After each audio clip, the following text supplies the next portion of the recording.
progress. Thanks. Yeah, we want to keep a record of these meetings. Okay, so first I'll just go over our Zoom meeting guidelines very briefly. So again, please make sure to update your name in the Zoom so that we know who is a member versus who's a guest. And of course, if you live in the area, even if you are presenting, you can still list yourself as a member, even if you're not here as a tournament member at the moment. And then just a reminder also that we will be as much as possible using the raise hand function. So I'm asking folks to stay on mute if you're not speaking, and then either use the chat or raise hand to be recognized, just so that we can keep the meeting going. And then I'll ask you to keep your comments brief, and also just to keep the agenda moving. We have a lot of items tonight. So if we do get a lot of questions for our elected officials, I'll ask folks to be brief, or maybe we'll need to cut it off at some point and have you follow up offline. And I'll pause there real quick just to see, Pam, you have your hand raised, or were you just testing? And you're on mute too. Sorry for being. Can you close that box about the meeting being recorded, because it's covering the agenda.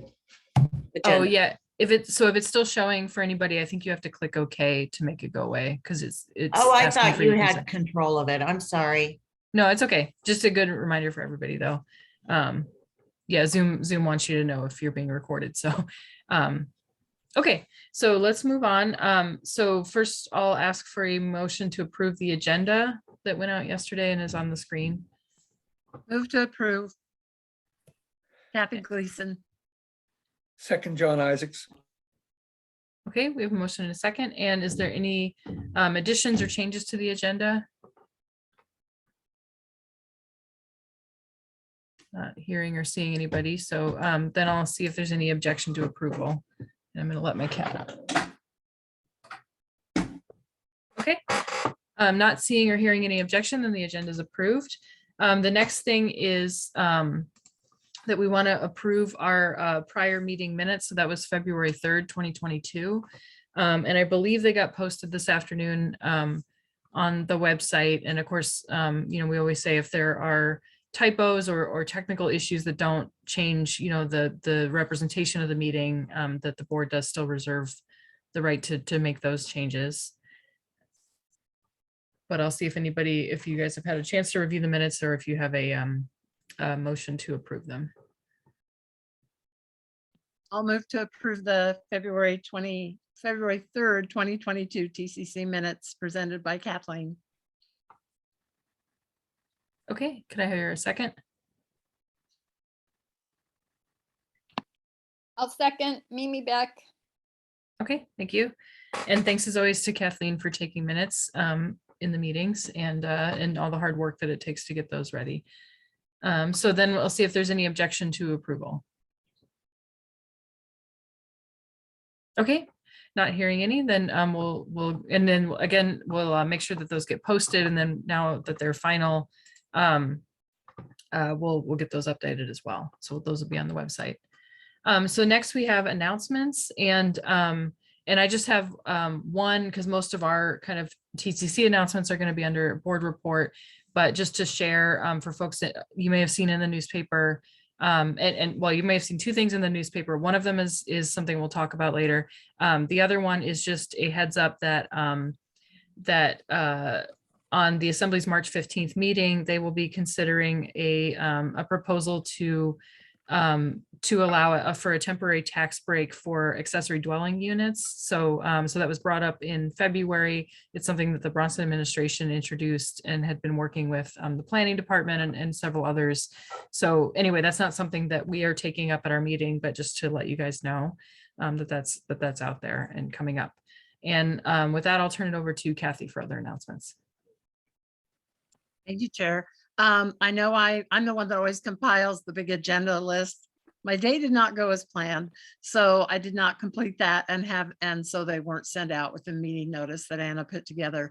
But I will finish those up and make sure that they are posted on our website, because there's quite a few things that's going on in the month of March and then beyond. And maybe even get FCC to send them out.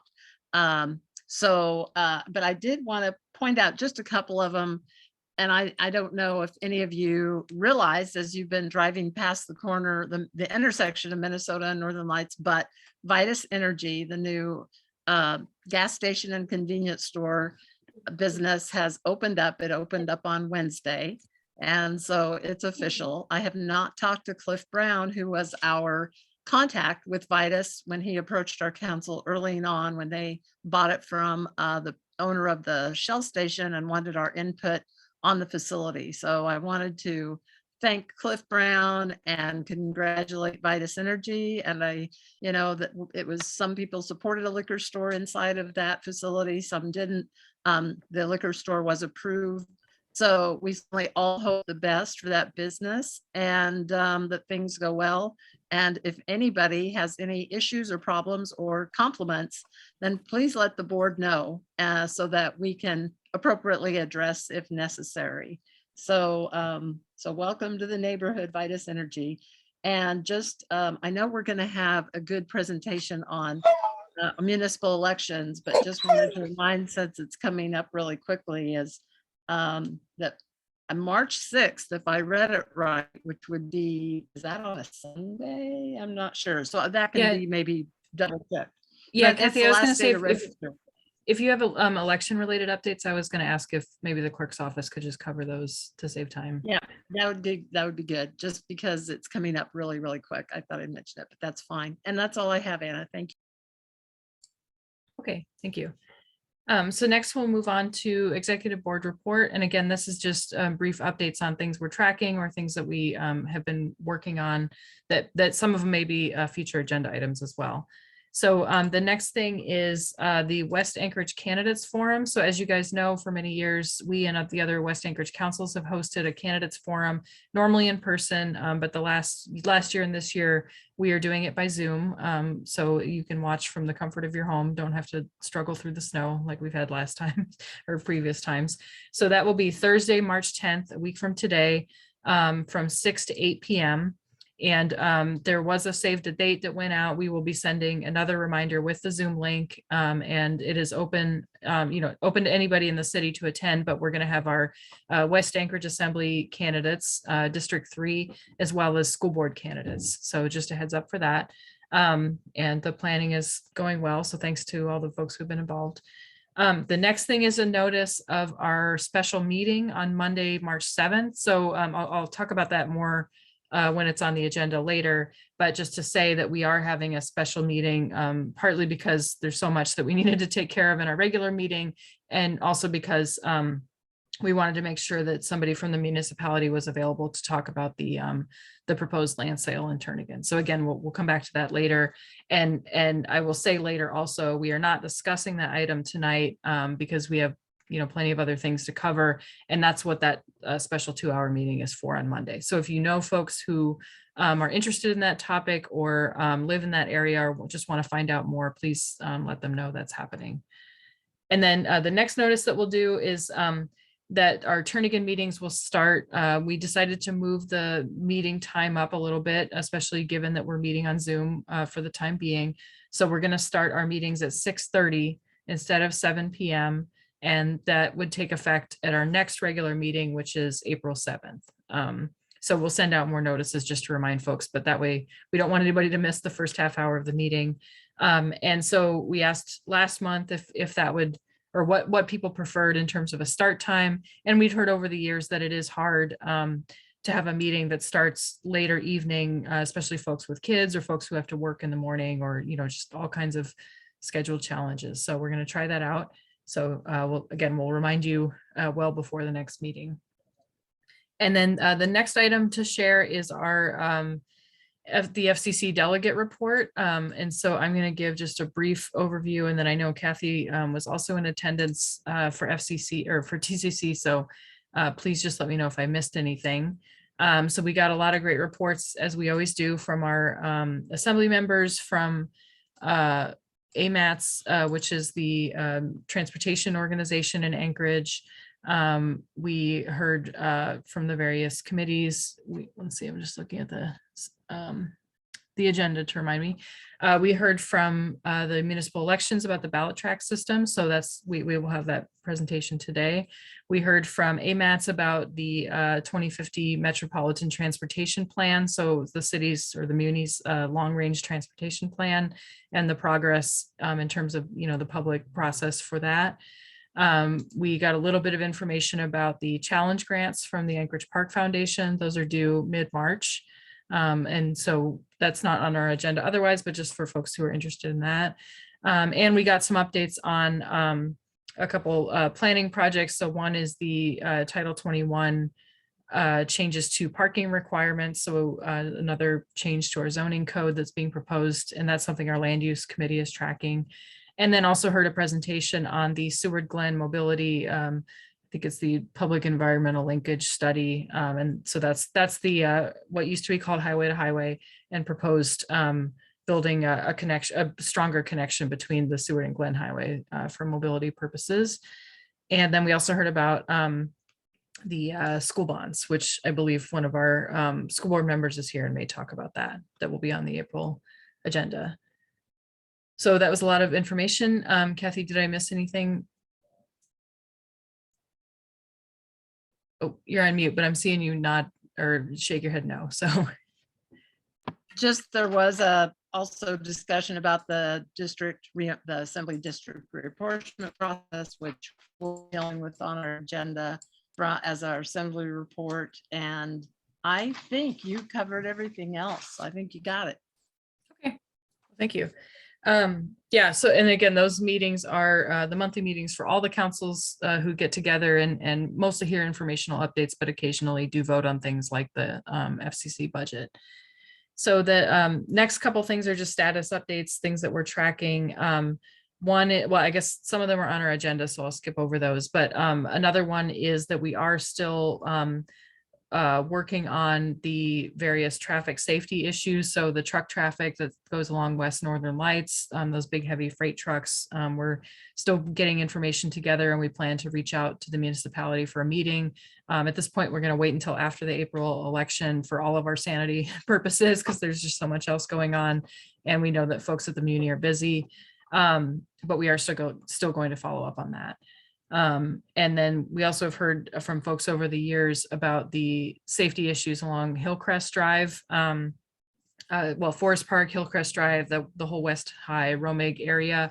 So just a couple brief updates on that. One is we plan to reach out to the folks who used to be on the Safe Routes to Schools Committee and to ask if the committee is interested in convening again and talking about those issues, or kind of taking that on as a project. And if not, that's fine too, but that was one group who's focused on this in the past. And then the other is that for longer term fixes, just as a follow-up, we have submitted capital improvement projects and just communicated to our legislators and assembly members that those are a priority, especially making sure that folks walking, biking, using our roads in our neighborhood are safe. So we continue to follow up. That's obviously not an immediate solution, but at least it's a way that we can start building our city better. So I think that's our updates for now. So then that takes us down to our special presentation.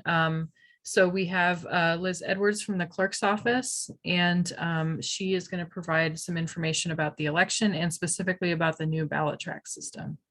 So Liz, are you there? I am. Thanks for having me. We're very excited about this opportunity.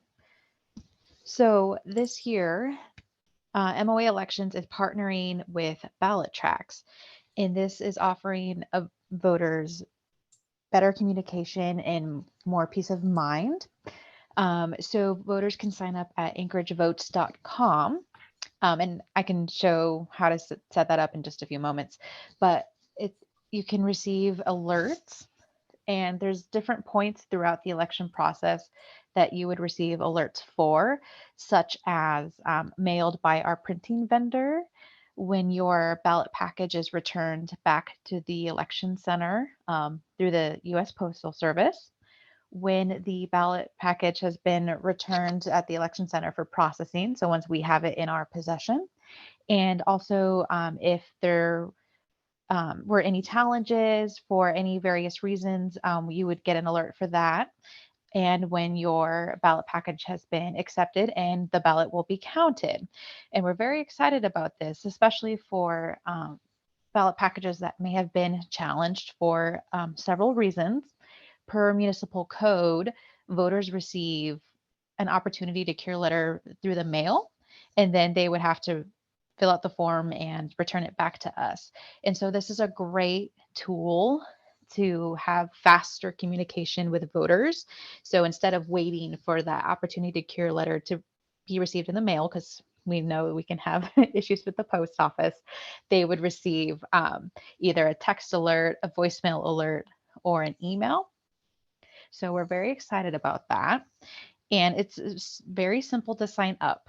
You just go to anchoragevotes.com and you enter your first name, your last name, your birth year, and your zip code.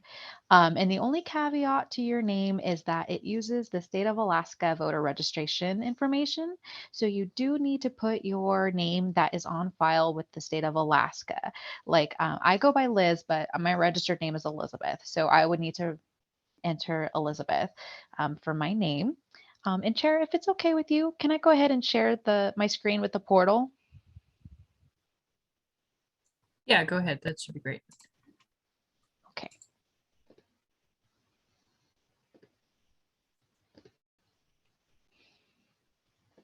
Okay. So this is the voter portal that I was just discussing. And here's where you would put your first name, your last name, your year of birth, and your zip code. And I'll just go ahead and show you what it looks like.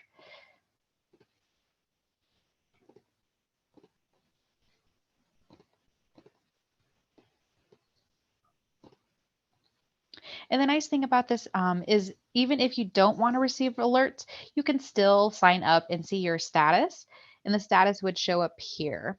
But over here is where you would enter your email address. If you wanted to receive text alerts, you would put your phone number, as well as if you would like a voicemail alert. And another nice feature is that you can limit when you receive alerts. So my husband works nights. And so he's sleeping during the day, and that's usually when you get a lot of calls and business. So he is able to set up the alerts for when he's awake during the night. And that's a great feature. So super easy. You don't need to sign up for all three. You can if you'd like.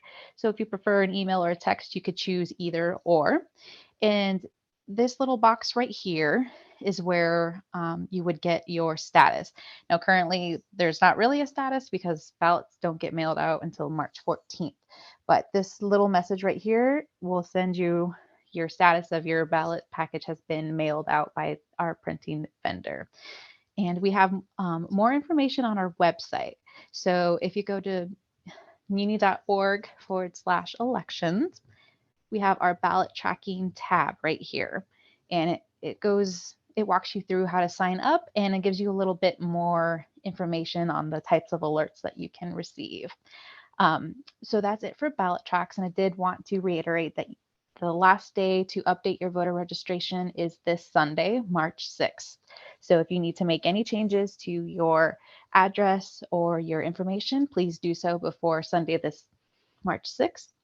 And ballot packages will be mailed out on March 14th. So if you don't receive your ballot package by March 21st, please call the voter hotline and we will assist you. Okay. Thank you, Elizabeth, and or Liz, I'm sorry. And I see Pat has a question, but before we go to that, I just thought of one clarifying question to ask, which is if somebody, let's say they're not registered, they need to update their registration, that they need to do that through the state, I know, but do you have to be registered in order to show up in the ballot track system? Yes, we use the state of Alaska voter registration information. We provide that to ballot tracks. Okay. And then, sorry, one more follow-up, then I'll get to others. So if somebody misses the deadline, or let's say somebody moves to Anchorage, March 16th or whatever it is, where it's something where they weren't able to register, what would be the process or option for somebody who is not in the system yet? Not just for ballot tracks, but in general. So if they are not registered, I believe they can vote a questioned ballot at an Anchorage Vote Center, and then we would provide the floppy envelope to the state of Alaska. Okay, thank you. So it looks like Pat, did you have a question? Yeah, a comment. One is if they're not registered by March 6th, if they're new to the Anchorage area, they need to have 30 days residency within the Anchorage area in order to be eligible to vote in the election. And the other is yes, for the vote. For their vote to count, they can still vote. It would just be a questioned ballot, which would be segregated from the rest.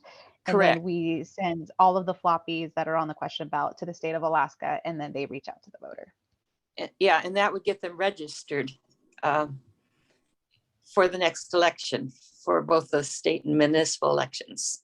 But the other comment was the ballot review that the League of Women Voters puts out, that will be coming out. They should be receiving that in the mail the same weekend, or just before or right after they receive their ballot.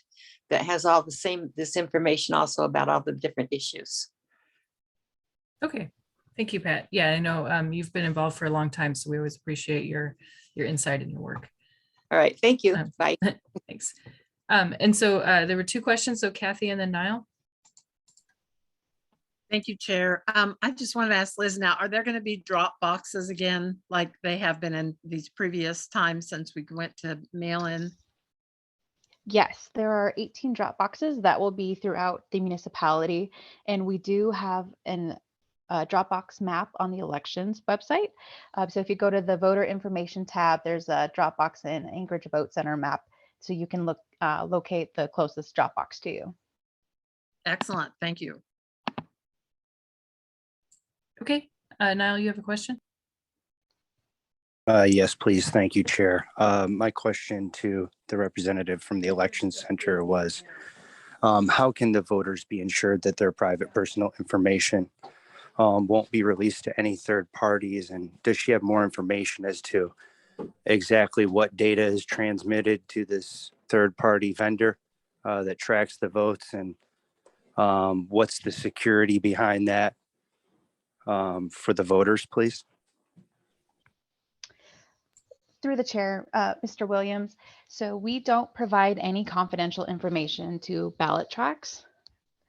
The municipality signs a confidentiality agreement with the state of Alaska stating we won't share confidential information with the public. So that's why there's only few pieces of what's considered public information needed, such as your zip code, which is considered public, as well as only part of your date of birth. It's not your full date of birth. Okay, well, thank you. And I know I'll say also that if you do have detailed questions for the clerk, I know you guys, well, you're obviously hard at work preparing for the election, but I know you've got a lot of events or election tours planned, and there's a lot of information out there. So Yeah, I'll see if and anybody. if there's any other, I was just going to say, Yeah. feel free to call the voter hotline at 243-VOTE, or you can send an email to the elections inbox at elections@anchorageak.gov, and we'd be more than happy to answer any further questions. Okay. Well, thank you. And thanks for the presentation. So again, this is our last meeting before the April 5th election. So we wanted to make sure folks had the information. So with that, I think we'll move on. So I will share the screen again.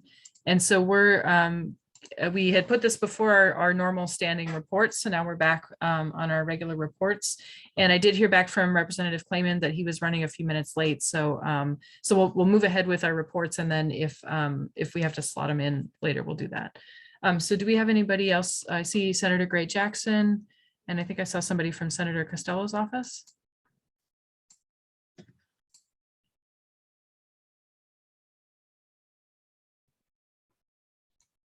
Hello, and Senator Gray Jackson, I can see you're off mute, but I can't hear you, so I don't know if you're speaking. Can you hear me now? Yes, now we can. Okay, great. I don't know what's wrong with the video. Can you guys see me? We can't see you. It's just a black box.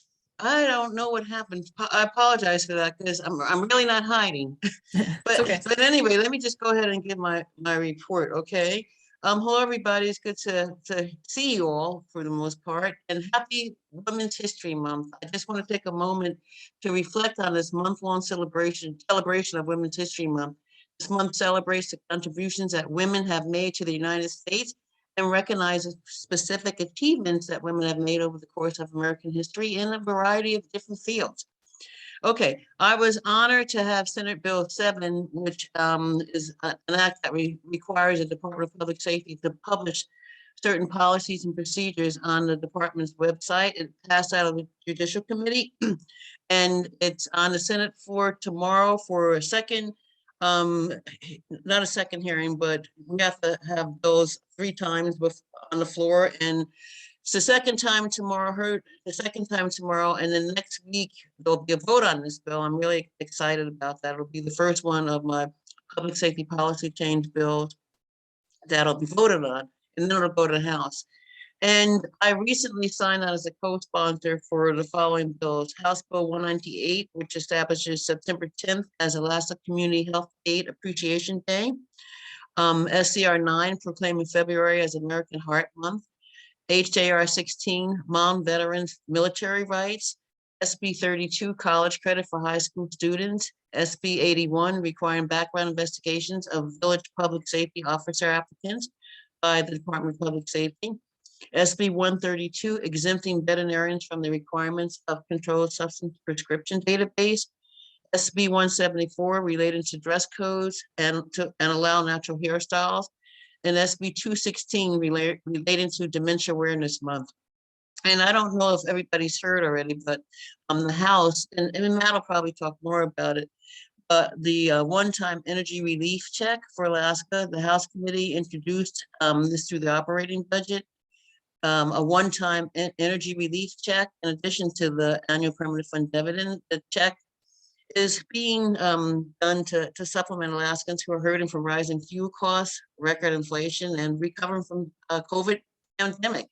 And the amount is $1,300. It hasn't been before the Senate yet, but I really don't think there's going to be any issue there either. And I sit on 3, as mentioned last meeting, 3 finance subcommittees, Labor and Commerce, Community and Regional Affairs, and then Health and Social Services. And I love being on this this finance subcommittee because, number one, it's the biggest department in the state. Plus, there's a lot of issues to be discussed that affect our most vulnerable citizens. And our first meeting is tomorrow at 7:45. And if anybody has any questions, I'm happy to answer them because I have to run. Okay, thank you. Any questions for the senator?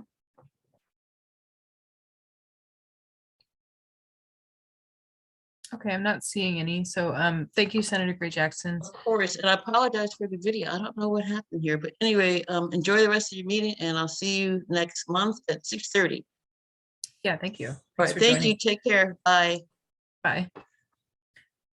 Okay, and then I see we also have Melody from Senator Costello's office. So do you want to give an update? Hi, yes, thank you. I'm Melody Walterdink. I am an aide to Senator Costello. The big update today, as you mentioned earlier, related to capital projects. Today was the deadline to have those capital project requests submitted and also get the memos over to the House and Senate Finance Committees to let them know what's a priority. And I think one of the big ones for this neighborhood that I'm sure Representative Clayman will also mention is the Turnagain Street upgrade. So Senator Costello and Representative Clayman both signed on to a memo letting the finance committees know that that is a top priority for them. That's that upgrade between Northern Lights Boulevard and 35th Avenue. Also on that list was the Alaska Railroad overpass drainage improvements along Northern Lights Boulevard. So those are two big ones for for that part of the district. There are several more that we put in for one that'll affect the whole area is getting bleacher upgrades and diving board upgrades for some of our schools. So those are kind of the big things, and now it's sort of a waiting process to see which ones will get taken up by finance. But the work is done, and now we'll see what happens next. As usual, Senator Costello is always busy with the Labor and Commerce Committee, which Senator Gray Jackson also sits on, and I highly recommend checking out the video from the most recent meeting this past Wednesday, where there was a workforce development presentation from several local trades. And in that, we learned a lot about various different training opportunities and job opportunities, especially as infrastructure investment money from the federal government comes to our state. Please always feel free to reach out to our office. You can reach us at 269-0117, and we are certainly looking forward to hearing from all of you. Yeah, thank you, Melody. And thanks so much for moving those projects forward. And I need to be trained on how to use the CAPSA system. So I really appreciate that you guys down in Juneau helped us along with that. So it looks like Pat has a question, and then I'll just ask if anybody else has questions. So please raise your hand. Sorry about having so many questions, but I'm not sure what the status is of the bill that's related to updating the different voter regulations, but I wanted to make a comment to Senator Costello regarding the permanent fund voter registration part of it. And the reason that we got that in there because in the bill they want to change it to an opt-in or an opt-out rather than automatic voter registration. The permanent fund has the most accurate voter addresses, and people change every year and they don't always update their voter registrations when they do that. And by having it attached, the voter registration attached to the permanent fund, that updates the voter registration records to be the most accurate that they can possibly be, and that they shouldn't change it to an opt-in. It should be they can opt out, but they shouldn't be able to opt in. They should automatically be registered. That's my comment. Thank you, Pat. I appreciate that. And I certainly find it convenient, having moved recently, that when I applied for my PFD, my voter registration got automatically updated. So I will pass that along to Senator Costello. Thank you. Thanks. Next question, Kathy. Thank you, Chair. Just following up with what Pat said, I know a few months ago when we were, Mia was talking about this, and that she said maybe we'd look at you can opt in versus opt out. And my recommendation was, just have it automatic unless you want to opt out, and give that option, because that makes much more sense. And so I fully support the opt-out option as opposed to an opt-in option. Whew, say that fast 3 times. So I would appreciate if you'd pass that along to our senators. Thank you. I would be happy to. Thank you for your input, Kathy. Yeah, thank you. Okay, any other questions?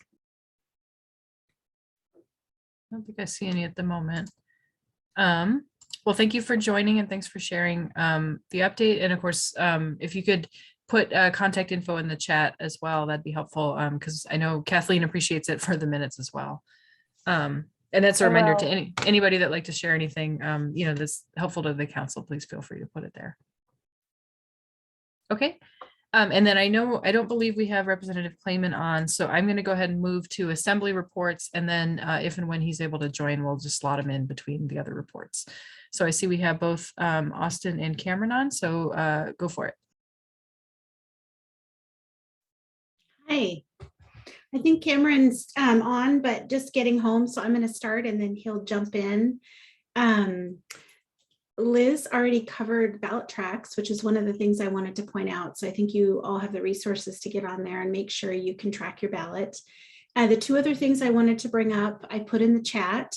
One is just pointing out that all of the different bonds, there are fact sheets that the Muni produces about those bonds. So if you want to see what's on there, get familiar with what you'll be voting on when your ballots come, that's a good resource. Just a reminder that we have a really good bond package this year. The mayor put forward some items, and then Cameron and I worked to add a couple to the West Anchorage projects to the bond. Specifically, I'm thinking of the ARDSA bond, which is the roads and drainage bond. And that includes the Lois Drive at Aquarian, street upgrade, including finishing the design and then upgrading, I think, along Lois and sort of where it curves and goes along Aquarian. That goes into Spenard, but is actually in Turnagain Community Council area. So we got that on the bond, so we'll be continuing the work there. And then also Fish Creek's feasibility study. So we've talked about daylighting Fish Creek for a while. You know, what would it look like if Fish Creek were brought above? Right now it's piped all through the city until the outlet where you're all familiar with. So what would it be like to have a city where we have Fish Creek up above, out of pipes, running through the city with bike trails along it, sort of a San Antonio vibe or something like that. So anyway, in order to know if that's possible, and that's obviously something that would flow through Turnagain and Spenard community councils, in addition to going beyond that further in toward the mountains. But anyway, in order to know if we can even pursue that, we need to know whether, you know, how possible is that? It's under a bunch of buildings, under roads, et cetera. So we are putting on the bond money to do a feasibility study, which is something that the Spenard community has been really pushing for a long time. And then I wanted to talk a little bit about reapportionment. We've been going through the reapportionment process for months now. Reapportionment is the Muni version of redistricting. So looking at every 10 years, once the census is done, we look at populations in all of the assembly districts and make sure that they're even. So for instance, if people are, you know, moving to Eagle River or moving away from Turnagain or whatever the case may be, you want to even it out every 10 years. Well, this time we're also adding a downtown seat. So the districts actually have to change somewhat significantly. And there's been a lot of discussion over the past few months about what that should look like. And in December, we solicited maps from the public. And then we had a bunch of town halls in January. We've had the link I put in the chat, you can see a bunch of the stuff that we've done over the months. But now, just as of Tuesday, we narrowed it down to a map that we're going to work from. And we won't actually make a final decision until March 23rd, I believe it is. So until then, we'll just be evaluating amendments and hearing from the community on what changes they would like to see to the map that is in the final rounds. And that's map 11 version 2. And you can find it on the reapportionment website or webpage on the Muni's website, which is somewhere in that link I put in the chat. So we've heard testimony from Turnagain Community Council, thanks to Kathy and Dan and Anna, who were all there on Tuesday at our meeting. One thing that has stood out that Cameron and I are hearing loud and clear is in this version 11 or map 11 version 2, that is in the, really the map we're working from right now, the boundary between downtown and Turnagain is at Forest Park Drive. So it would take Forest Park on east of there, including West High School. And as Anna pointed out, including the space where we generally meet in person when we've met in person as Turnagain Community Council, and move that into the downtown district. On one hand, I can understand why, because, kids from downtown go to West High. I mean, it is really close to downtown. If downtown has to grow, it's not completely unreasonable. On the other hand, I know that for West Anchorage folks, they really identify with that area, and that area residents there identify as being part of West Anchorage. So Cameron and I have been exploring if we could maybe bring an amendment to include that in the West Anchorage district. Of course, anytime you mess with these maps, if you add people there, you're removing people from other districts, and it sort of creates the shuffle that just goes throughout the district. So what we've heard that Chris Constant with some other members perhaps, I don't know, is trying, he said in the work session that he's trying to do a holistic amendment that would incorporate that change to West Anchorage. So Cameron and I are playing around with some things, and we'll see what Chris comes up with. And hopefully we'll be able to get that back in our district, but it really will depend on how it impacts the other districts and whether there are too many people or too few people as a result of that change. So those are the main things that I wanted to bring up, and Cameron might want to add other things. Thanks. That was most everything I wanted to share as well. Just a couple of quick things to add. I did want to add in the bonds is money for traffic calming. And I've been hearing a great deal from folks in Turnagain and other areas of the West Side concerned about that, and just knowing that that's also in the bonds and that's going to be an area that we focus on. I wanted to just also add that there was a concern at a previous meeting that now that we've gone to one map, that we're very limited in terms of what changes can be made. And I would just continue to encourage people to send us their ideas, send us their concerns. You know, at this point, we're narrowing it down to one map so that we have one map to work from, but there's still opportunities for us to look at changes. Keeping in mind what Austin said, every time we make a change, it moves everything else. And we're really trying to create a map that is fair and equal as we can. So that's sort of the plan there. Last thing I wanted to just give an update on, there is, you know, the voters approved funding for body cameras for Anchorage Police Department some time ago. There has been a lot of work that's happened on that. It's taken much longer than we thought. Keeping in mind that we have a new administration, we have a new police chief, there's been lots that has happened, but we are moving forward with that. There's been a number of meetings about the policy, and we're hoping to finalize the policy here in a couple of weeks, and then move that forward. There's still a lot of things to do. They have to negotiate with the union. They still have to order the equipment and do training and a variety of things. And so, but just a note that that is moving forward, and I'm working very hard as chair of the Public Safety Committee to ensure that we get those body cameras on the street as soon as we can, because you know, they're really important in terms of ensuring that we have accountability and transparency for our police officers. And I think it's both good for the public and good for the officers themselves. So with that, I'll stop and see if there's any questions for Austin or me. Okay, thank you. And just a reminder to folks, please raise your hand if you have questions. And I see Pat, you have a question. I seem to be busy tonight.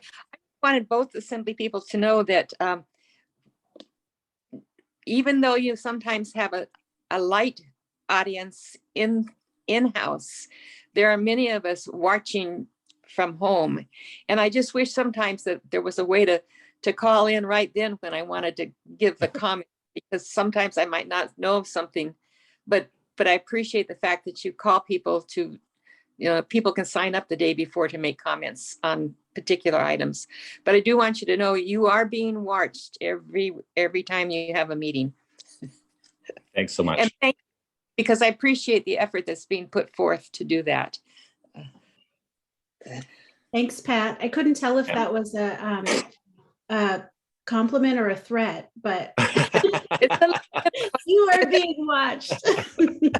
You are being watched. You are being watched, and your audience is being watched. No, So it's good to know. I know what you've had to put up with. It's been very interesting.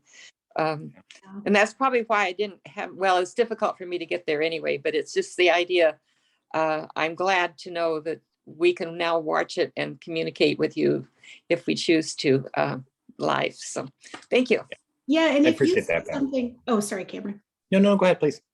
I was just going to say, if something pops in your head, Pat, too, while you're watching, shoot us an email, because sometimes during the dinner break or during other breaks, we'll check our email, and sometimes I'll see something that's relevant to what's going on. So don't hesitate to do that.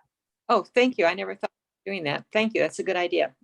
Yeah, it's pretty frequent that we're getting emails during the meeting and getting ideas and thoughts, and so that's really good. Oh, no, you're being watched. Okay. Yeah, and I would just say also that you know, both Austin and I get lots and lots of emails and phone calls, and so please, for you and for anybody else, please don't hesitate to reach out to us, because we love hearing from you. Okay, thank you. Yeah, thank you. And John Isaacs, before I go to you, I saw Steve Montooth raising his hand. So go ahead, Steve. Hey, Cameron, you mentioned something about bonds and traffic calming. Yep. Could you explain that for a second? Sure. So, and I'm not looking at it in front of me, but I believe it was about $1 million. Is that right, Austin, that we put in for traffic calming? Yeah, I'm trying to remember. Forrest brought forward an amendment to put in $1 million. I can't remember if we the mayor vetoed it, and I can't remember. We overrode it. It survived the. Yeah, I think it was $1 million. Yeah, no, I'm pretty sure that it's in there. I remember it, and so, but yeah, I'm happy to answer any more questions about it. But certainly, what I'm hearing from folks as I'm talking to them is, things like, whether it's speed bumps, or whether it's stop signs, or whether it's whether it's changes in road. There's a lot of creative ways that they can look at trying to slow traffic down or divert traffic in a variety of ways. And so what I'm hearing is especially in Turnagain and Sand Lake is folks are concerned about how fast people are driving. And they're concerned about just the unsafe conditions of people who are speeding.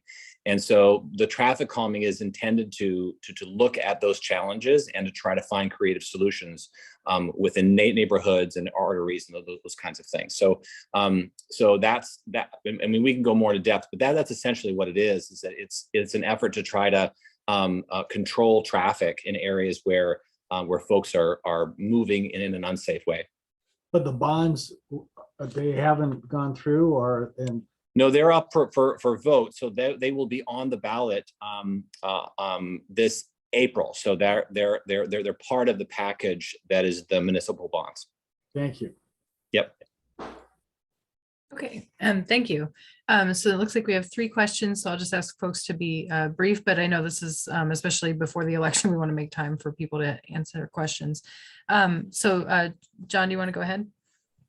Thanks, Anna. Austin, I thought I heard you say that Forest Park Drive and East might be included in the downtown district. When I looked at the latest map online at the FCC link, it showed everything west of Minnesota being with West Anchorage. I just wanted to make sure what was correct. Yeah, what you said first was correct, but as Cameron said, that's just the map that we've narrowed things down to. So map 11 version 2 is the one map left as of Tuesday night. So you might have been looking at another map prior to Correct. Tuesday. So that map has West Anchorage's assembly districts going down Forest Park and west from there, and then kind of goes out to Minnesota. So it would not include the Forest Park neighborhood or West High School. So that's something we're working on trying to get included. And that includes both sides of Forest Park. It doesn't split it down the middle. It's both sides of it. That's a good question. Tricky question. Yeah, I actually haven't zoomed in enough to see. Do you know the answer to that, Cameron? No, I would need to look at the map. I do. Oh, Steph does. Yeah, it's the Fish Creek estuary. Okay, So great. it does include both sides. Okay, great. Thank you. This is Pat. I'm sorry, but it looked to me like, it was like the railroad tracks or Fish Creek was the boundary, not Forest Park. Yeah, and so I'll just, maybe if I could pause, because so that is an agenda item that we have, because we wanted to ratify the comments that we made on Tuesday, and we can show, we have a little screenshot of where it is. So Okay. So yeah, for members that have questions, maybe we could just hold those for that item. Okay, thanks. Thanks. Sorry about that. Good thing we have Steph and Pat. No, it's okay. Thanks. So Kathy and Dan, you both had questions? I'll go first. Just wanted to, caution whenever traffic calming and funding comes into play is there's even $1 million, which sounds like a lot. There's so many requests from all different community councils that come through every year that it's still the likelihood of any given project that any given community council may be chosen as quote unquote qualified versus cold every year is pretty small. And then they do a study, and to multiple times throughout the recent years when we have had a street that we asked for traffic coming on, lots of neighborhood input, lots of neighborhood support. Once the study is done, it doesn't qualify for speed humps or other traffic calming features. So it's a great idea in concept, but all the steps and filters that it has to go through, unfortunately, there's a lot of roads in Turnigan. Certainly when I was president, heard a lot about over time that just you'd think it's a no-brainer, and because of very legitimate safety issues, and in the end they don't make the cut. But having said that, let's be optimistic and appreciate anything you can, and certainly I encourage a vote yes on that bond. So thank you. Thanks, Kathy. Yeah, thanks. And Dan, you have a question? Yeah, this is directed towards Austin more than because she should be unbiased versus Cameron because he's running for assembly. I'm concerned about the Liz Vasquez sign in the right of way at Turnigan Street and Northern Lights being illegal where it's located. And Austin, can you look into it and see whether you can champion getting that relocated or taken down? Yeah, thanks for asking about that, Dan. I was actually on the phone the other day driving by there and noticed it. And I was talking to another assembly member at the time and said, oh, there's Liz Vasquez sign on a Muni property, or maybe it's the state right away. And the member said, oh yeah, I've already reported it. But it's actually, I think it's in the state right of way. So I don't know if Matt is wants to weigh in on this. Okay. Yeah, Representative Clayman, I know is on. Oh yeah, there you are. You better ask me the question again. He was just asking about the Liz Vasquez sign at right by Rustic Goat. Have you seen it? I actually have not seen it. I haven't been. Oh, you're in Juneau, of course. I'm in Sorry, Juneau. Dan. Go ahead. It's okay. I'm hoping to be home this weekend if God is willing, the stream don't rise. So there's a campaign sign that showed up there in the last few days, and it's on the Muni land that is where the Rustic Goat parking lot is, but it's really close to the roadway. So I think my guess is that it's in the state right of way. And I heard it had been reported, Dan. So there's that. But anyway, sorry, I didn't mean to talk over you, Dan. It's a little hard to hear you. Your phone, it's hard to hear you. So I thought if I repeated it might be easier. That's fine. Thank you. Can you hear me now? Yeah, a little bit better, just a little bit quiet. But I guess that's a general question. If people do see signs or really anything that's in a public right of way that's not supposed to be there, is it DOT that we contact, or do you know, Representative Clayman? that I actually used to know, and I don't remember. It seems like you can file state requests with DOT about signs in the right of way. And it's one of these things that I don't have an active memory of it. I remember there's some rules, and my memory is you learn where you can put them and where you can't, and then you don't put them where you're not supposed to. Yeah. Well, I know, Dan, you didn't ask me, and I do have a conflict, but I do have information on this. Is that the confusing part is that some are state and some are muni, and so that's what's challenging about this. But I do know that the state is actively involved in it, and I know that that's one of the things to figure it out. And I think, Austin, to your point, that one is a hard one to know whether that's a muni call or a state call. So I think that one, this is Pat, I think that portion is state, just because of the problems we've had there. Going back over the years.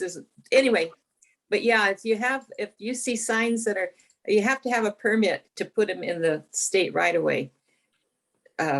So that would be where you would report it to find out if they got a permit. Okay. I think what tends to happen, oh, go ahead, Dan. I just wanted to, Cameron, if you did the same thing, I would be reporting the same, or asking about the same thing. So, and Niles, if he's still on, if he did the same thing, but he would be interested as well. So you know, it just, to me, it's just an undue advantage. Dan, your voice and your the sound is totally garbled, like you're got a pillow over your head, or I'm sorry, that happened the last couple times. So maybe the mic it's not very good or something. Thanks. Okay. Okay. So is that better? I can't hear you. I can't hear Yeah, you. so thanks. I think at this point we will need to move on. So Dan, if you could put yourself on mute, and then I think if there's no other questions for assembly members, thanks again for your report. And as always, you know, we have limited time in the meeting, so please reach out if you guys have other questions. And then Representative Clayman was able to join a little bit late, so so I'm going to have him give a report, and then we'll circle back to if we have somebody from the mayor's office, and then school board. So go ahead, Representative. So Anna, thank you, and thank you all for letting me get a little here late. I had a legislative budget and audit committee meeting that ran late, and it's good to be here.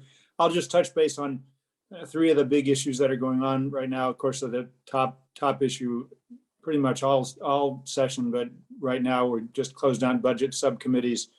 So the House Finance Committee is working on the operating budget. Public testimony is available later this week and this weekend. I would say the two biggest news on the budget is the proposed budget with the significant increase in oil prices. It looks like we'll be able to pass the budget without overdrawing the percent of market value spending cap that's established for permanent fund earnings. And the announcement yesterday from the House was that the proposed budget is going to include a $1,300 energy relief addition, which is somewhat similar to the $1,200 energy relief that was approved during the Palin years that occurred when there were much higher gas prices. Could be and a the cost of sound energy card issue. was there. So that's the kind of couple of the big issues on the budget. A big policy issue is whether or not to approve the governor's split of the Department of Health and Social Services. We've gotten some memos indicating from the Legislative Legal Services that probably violates some of the separation of powers issues. So there's a fair bit of concern about whether or not to allow the split proposed by the governor. In my perspective, one of the biggest reasons to have hesitancy is that he's got a plan to hire some executives, but doesn't really have a real long-term plan about how to improve services, particularly for children and people in need, which is a big role of Health and Human Services. And I think the other thing in terms of timing is that this is the sort of proposal, in my perspective, that would be better taken up kind of early in an administration rather than at the last year of an administration, unknown whether the governor will get reelected. But the time really to bring it up might be in the beginning of a 4-year term rather than the very end of a 4-year term. And then the last topic that we've been getting some communication about with questions about is the governor's proposed settlement of the Alaska Psychiatric Institute lawsuit brought by the doctor. It's actually brought by doctors with API about the loyalty oath letter that the governor required. And there was a finding by the federal court that the governor was personally liable for those actions, which were a violation of their constitutional rights. And the court order said the governor had to pay damages. And then there's been a recent settlement, and the governor's not paying and is asking the state to pay the damages for his constitutional violations. So that's getting a fair bit of discussion and debate in the legislature, and we'll see where that goes. Anyway, those are just three topics, and largely happy to take any questions or comments. And I guess the only other thing to note, we are making plans to hold Anchorage caucus. That's likely to be in April at this point, but we'll keep you updated as we get more information. And you should already have our community council update that we distributed. So happy to answer any questions. Okay, yeah, thank you, Representative. And I know we did send that monthly update out. And also, I just want to say, I mentioned to Senator Costello's staff as well. Thank you so much to your staff for helping with the CAPSIS submission for those capital projects. And it was really helpful. So appreciate that, because I know the deadline was today and not ideal for our schedule, but I really appreciate the help. So it looks like that's what we're there for. Oh yeah, no, we're there for, and appreciate the opportunity to help now. Yeah, thank you. And Jonathan, you had your hand up. And you're off. You need to go off mute. Unmuted. Yeah, thank you. Thank you for your comments, Matt. My question and comment is with regard to the Ambler Road, which is somewhat very divisive, and controversial, as you know, we've discussed it. And now the West Susitna Road, how much discussion, which is going to be very contentious, I believe, how much of that is on the legislature's plate, in their minds, as it were? These are pretty fairly significant issues, I would say. So the Ambler Road is, the funding on the Ambler Road is coming from ADA. And there's a number in the legislature that are very concerned about the project. I'm one that's very concerned about the project. I think one of the, it's both the positive and negative of having created ADA as somewhat independent agency, but a largely executive branch agency more than a kind of a nonpartisan agency. And the money for the Ambler Road is coming from ADA, so that we don't have a lot of ability to change that. There was some legislation proposed last year relating to a green bank for energy projects and conservation, or energy conservation projects. And part of the discussion on that was to make some changes to the ADA board membership so that the terms weren't subject to kind of the whim of the governor, and that there would be legislative confirmation in that process. That legislation didn't, at least so far, hasn't passed. So currently the governor appoints the ADA board members, and we can ask questions, but they still have a certain amount of autonomy.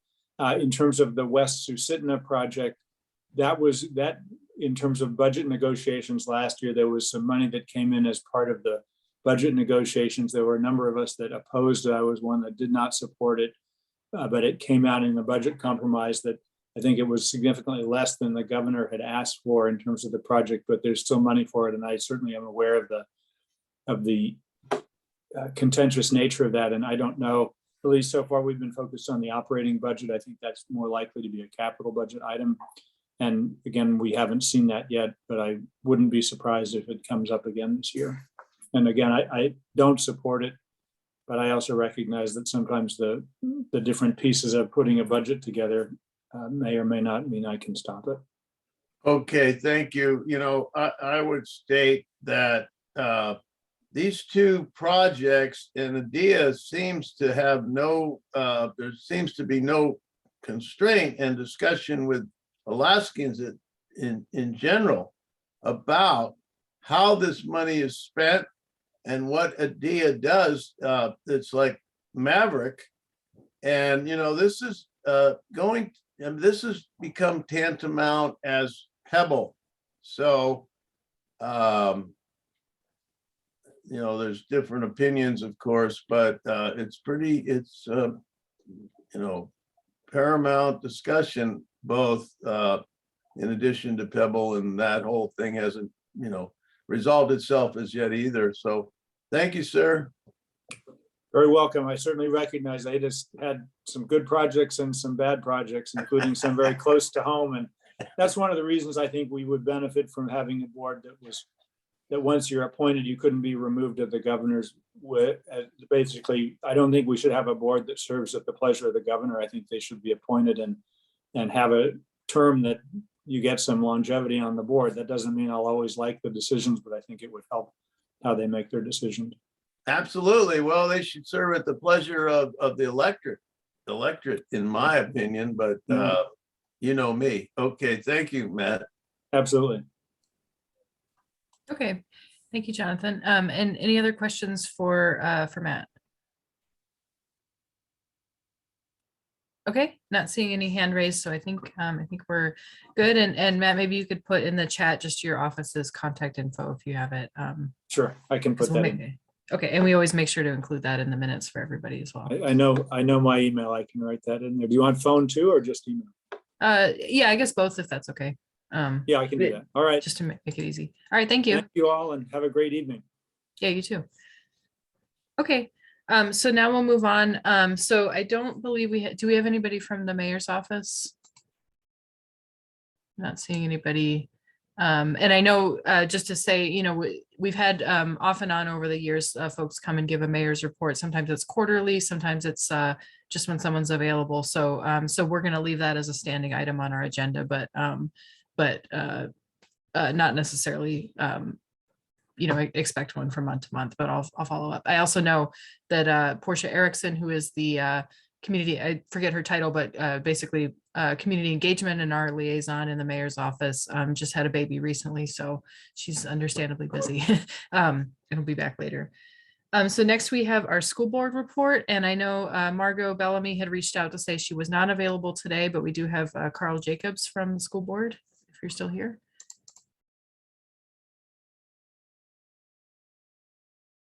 And I'm just checking the attendees. He might have dropped off.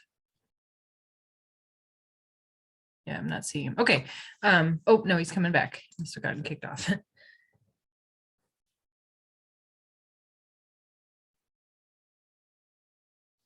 Hey, Carl. So we are actually right at your agenda item, and it looks like you had gotten kicked off and then had to get back on. But if you're ready to go, then it's your turn to give an update.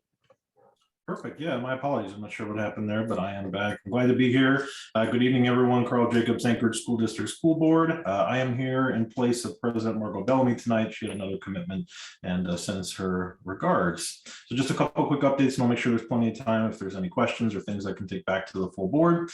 First, since the last time this council met, the board did pass its FY22 to FY23 budget by a vote of 6-1. The only amendment that occurred that we've differentiated it from what was proposed by the administration was Member Wilson and I advocated and were able to include additional funding for mental health supports and programming. So we're really excited about that. There will be more information available as to what that will look like as the district engages in an involved process with stakeholders to identify how we can deliver those services within the scope of the district and how we're educating children on a daily basis. In addition, since the last meeting, the two contracts for the Anchorage Education Association, the local teachers union, and the Totem Association, which is support staff, both were adopted by the board overwhelmingly.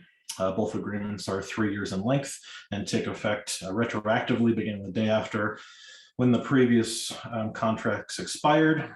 In regard to the superintendent update search, the closing of the application period did occur. 23 individuals were deemed qualified. The board with our national search firm will draw that number down for initial interviews. And I think we're having a special meeting on Sunday to begin that process. There still will be additional opportunities for the public to engage.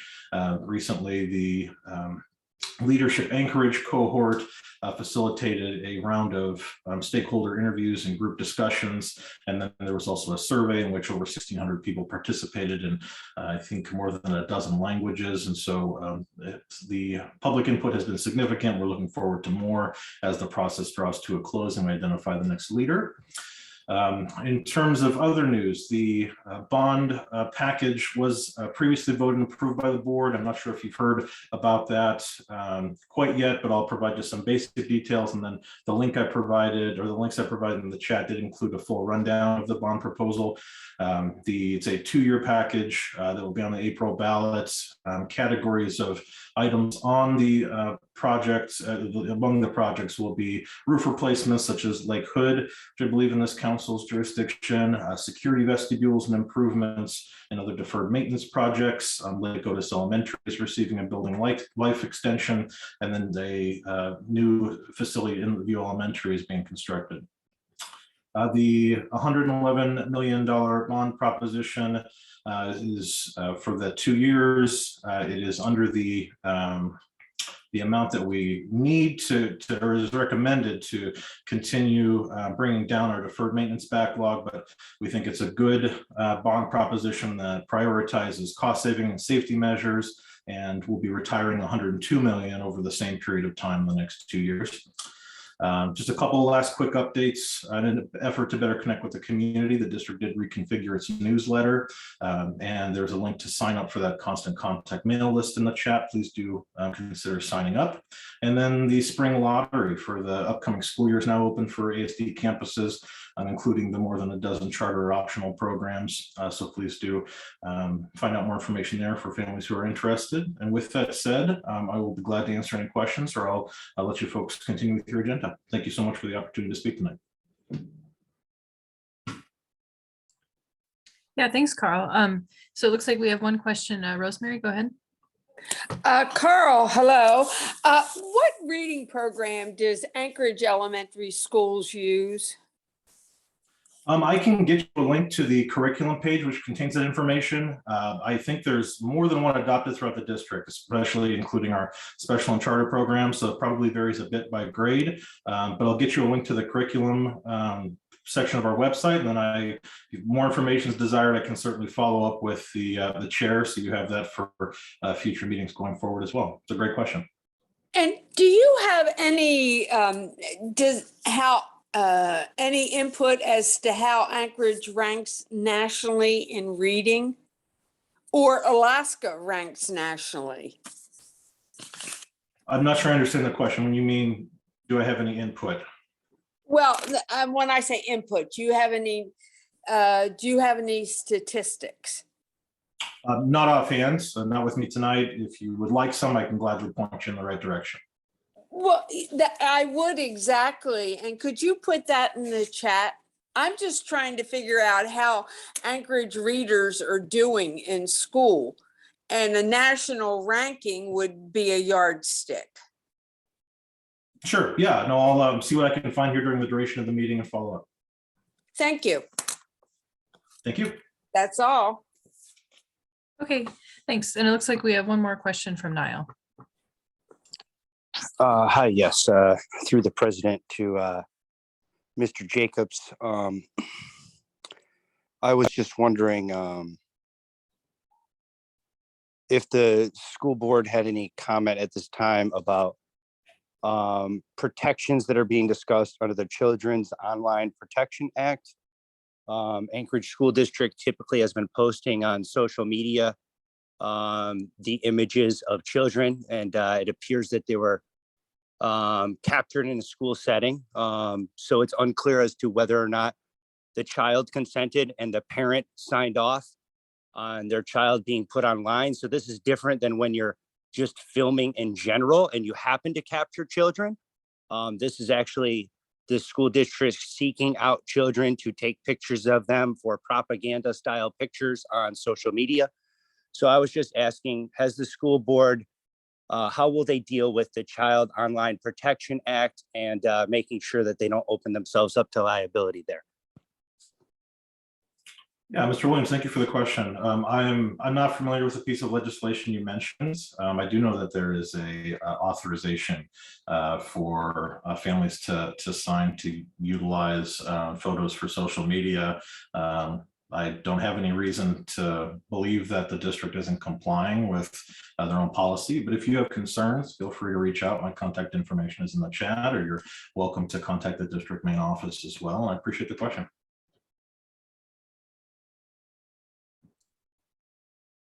Okay, thank you. And it looks like there are no other questions unless I'm missing somebody. So I think, yeah, so Carl, thanks for providing your contact info and in the chat, and we'll make sure that gets in the minutes as well. So thank you very much. Thank you. Okay, and so next we have our airport report, and I believe we have John Johansson as well as Megan, sorry, I'm just checking through the list, Megan Peters. Yeah, good evening. We have an airport update that I believe is posted on your website. I'll just go through it real quickly. Regarding COVID, we're still doing all we can to keep the terminal clean. We are still doing vaccinations at the airport, or I should say DHSS is providing vaccinations through a contractor to anyone over 12 years old. And that vaccination clinic is to the left of the B concourse ticketing, where Delta and United ticketing are on the second floor, the upper level. To the left of that is the clinic for anyone that wants to get free vaccinations for COVID. We are no longer doing COVID testing, or DHSS is no longer doing COVID testing on airport. We are hoping that folks may give us some input on our airport community outreach plan by March 18th. I think I mentioned that, or I should say, I think Megan mentioned that last meeting.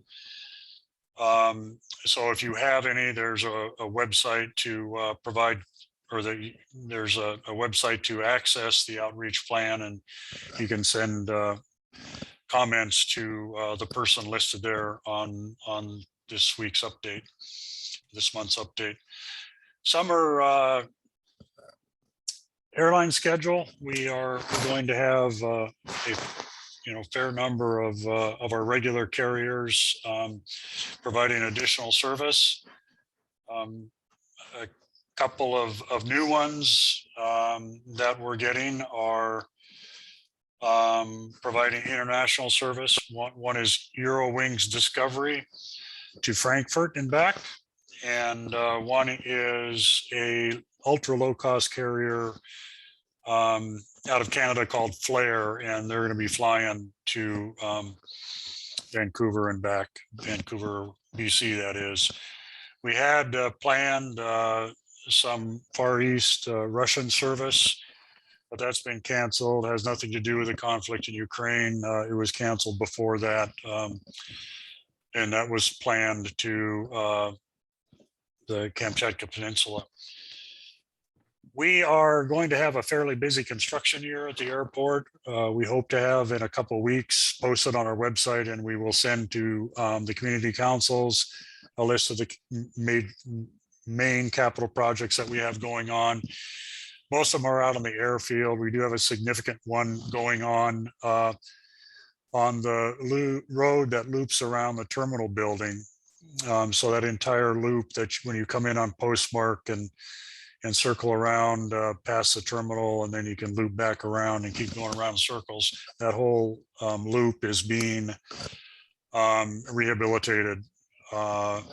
And so there will be some impacts to traffic on that loop. We will have portions of it shut down periodically. We're hoping to get the majority of the work associated with the passenger pickup area right next to bag claim on the lower level.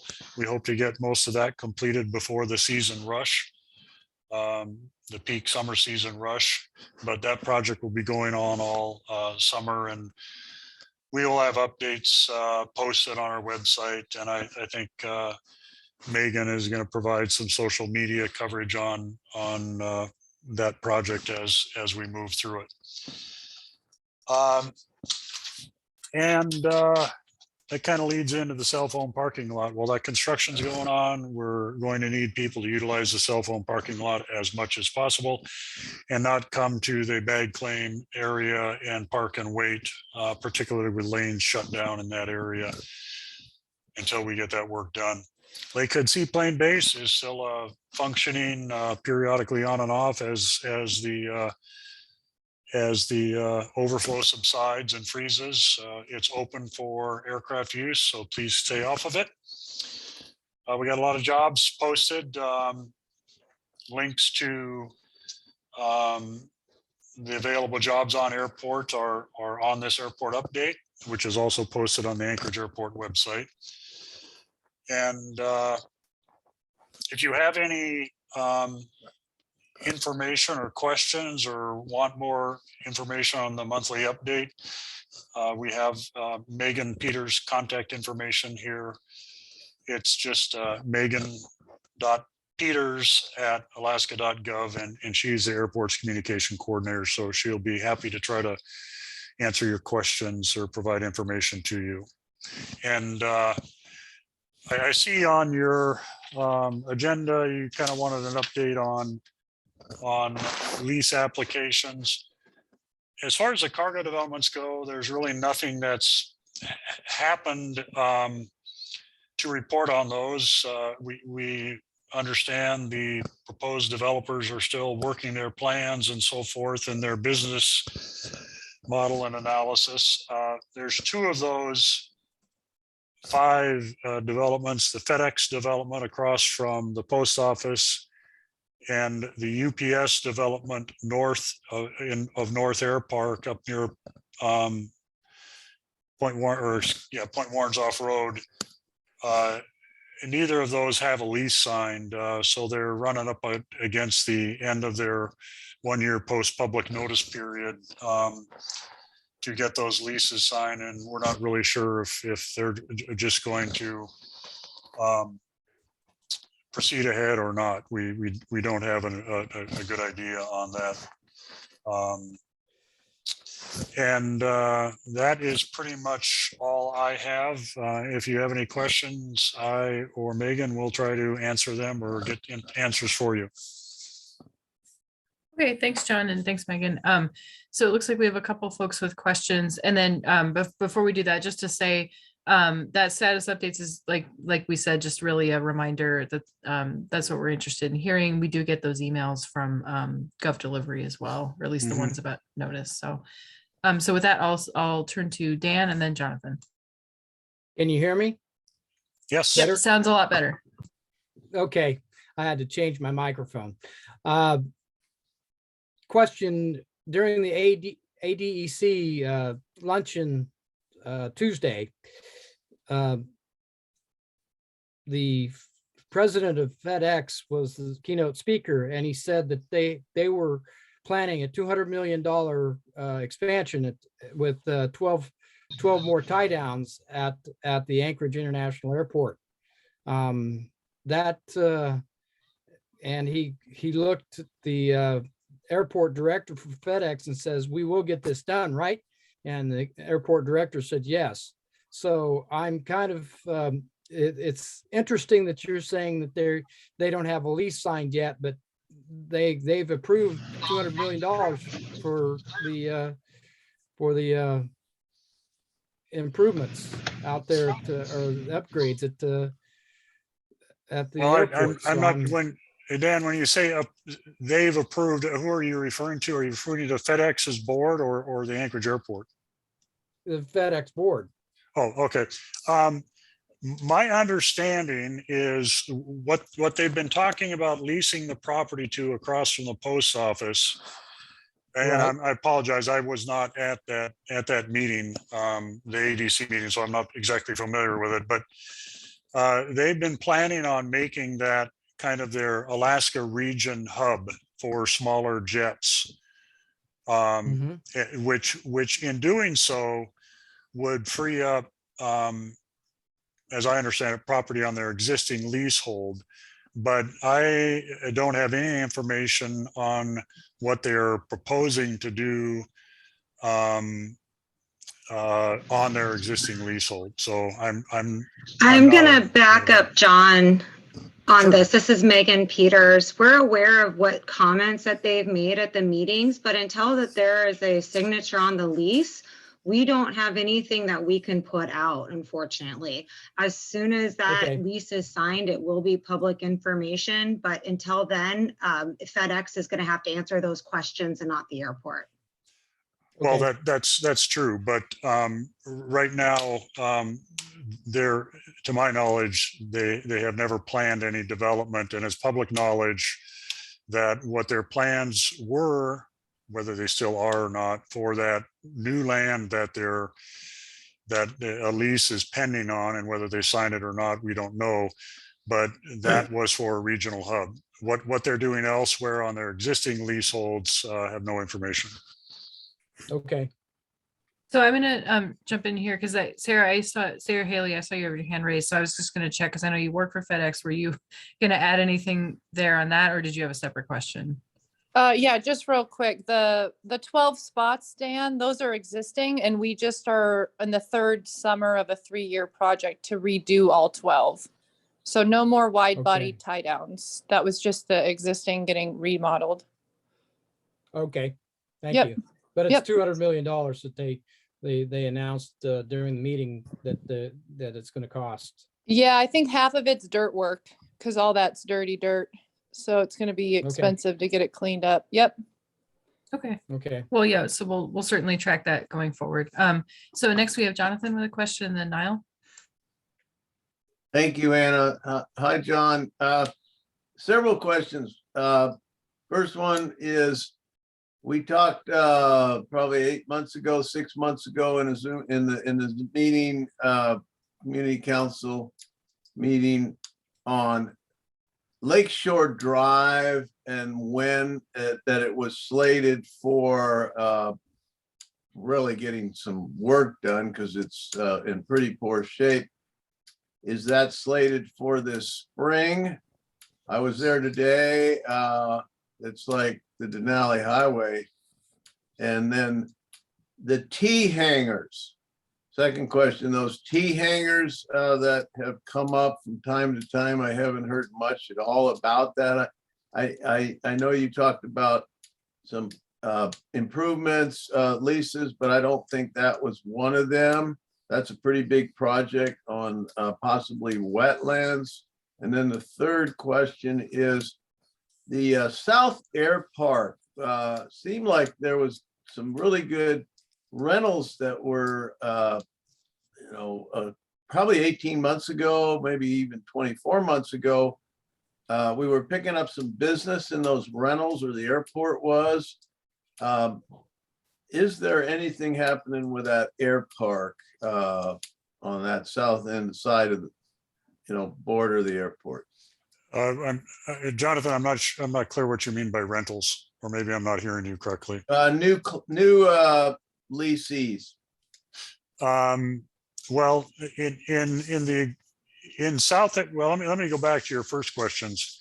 The aircraft drive project was slated for this summer, but we had to postpone it till next summer. Aircraft and Lakeshore Drive, so that will be happening next summer.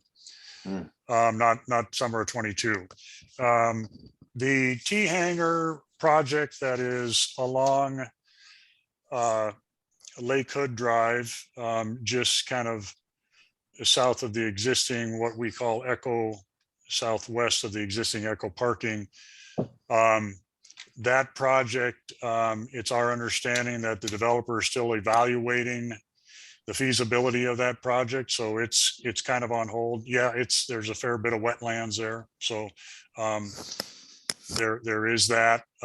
Now on South Air Park, I'm not, are you speaking specifically of Coulis or all areas of South Air Park? It's that big, well, it's the former Coulis area, which is pretty big. There's some old big hangars there. There's a couple of tenants, I think, but it's fairly pretty empty and a lot of open land that could be built on and so forth.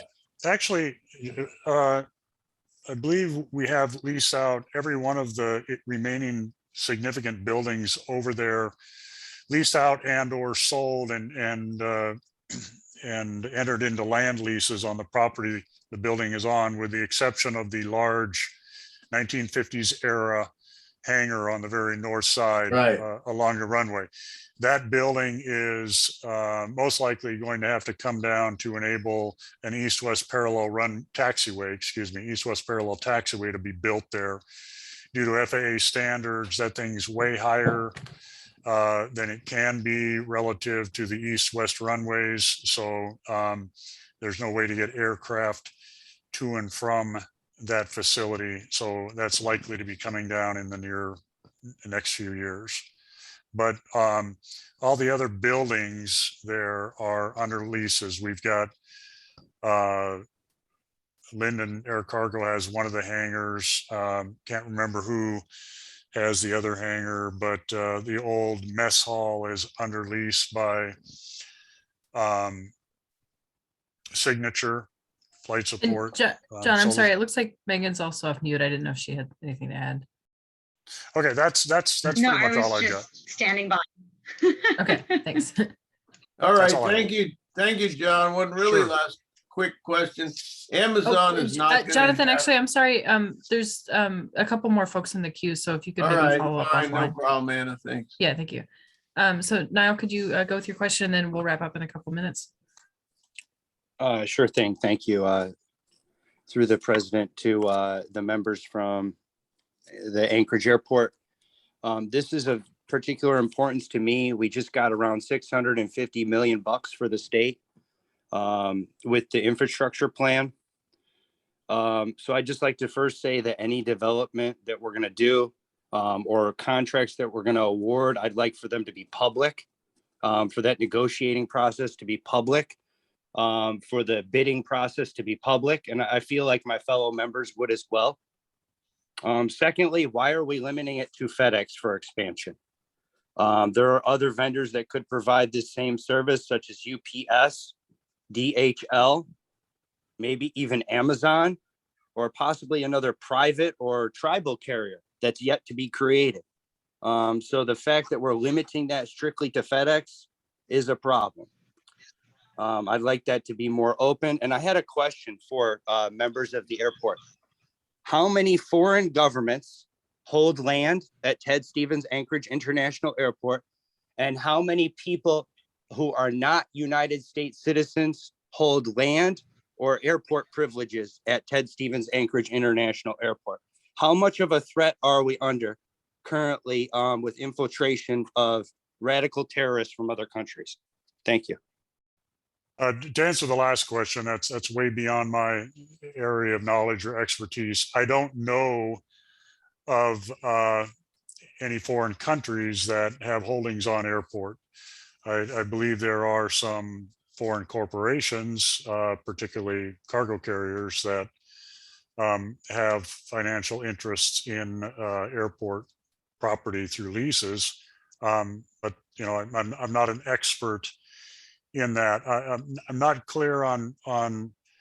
I understand your comment about infrastructure contracting. That all has to follow state of Alaska procurement rules. So all of those, any projects that we undertake for construction, for improving the airfield or the terminals, will be a competitive process following state procurement requirements. I'm not following your question about FedEx and exclusion of other carriers such as UPS, DHL. We have UPS on airport. We have DHL operating on airport. And so I'm not really understanding what the question is there.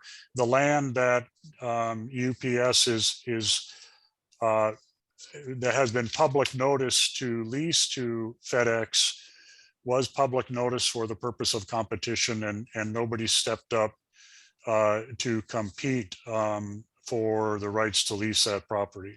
So that's about all the information I can answer. Yeah, thanks, John. And so Kathy, I'll ask it, because if you have a question, if you could just keep it brief and then we'll move on. Thank you, Chair. Yeah, and John, if you just want to do this and send us a written report or give me a call tomorrow or however you want to handle it. But I know that there is a lot of concern about proposed Charlie parking tie down spot slips being moved to the east of the Lakewood gravel strip, excuse me. And development of those upland, nice big upland buffer areas and Class A Turnagain Bog wetlands. And so if you can provide an update to that proposal and how we might be able to dialogue that maybe at a land use committee level, that would be great. So thank you, Chair. Thanks, John. Real quickly, there's no change in the status of that. We're still hoping to have a preliminary plan and a draft EA for public comment on that sometime no earlier than August. Okay. Yeah, thanks, John. And I know that's something that multiple members have contacted us about over the last few months. So I know that, that the council will be following up. So thanks for the information. So with that, we'll move on. And thanks to everybody for our reports. And as I noted in the chat, we are a few minutes behind our schedule, but I think we can make it up. And also just one of the items that we have on our schedule, we're not actually going to cover tonight. So we'll talk about that when we get there. But first, I will just really, I'll put the agenda back up and then I'll say briefly, the first thing is really just notice of our special meeting on Monday.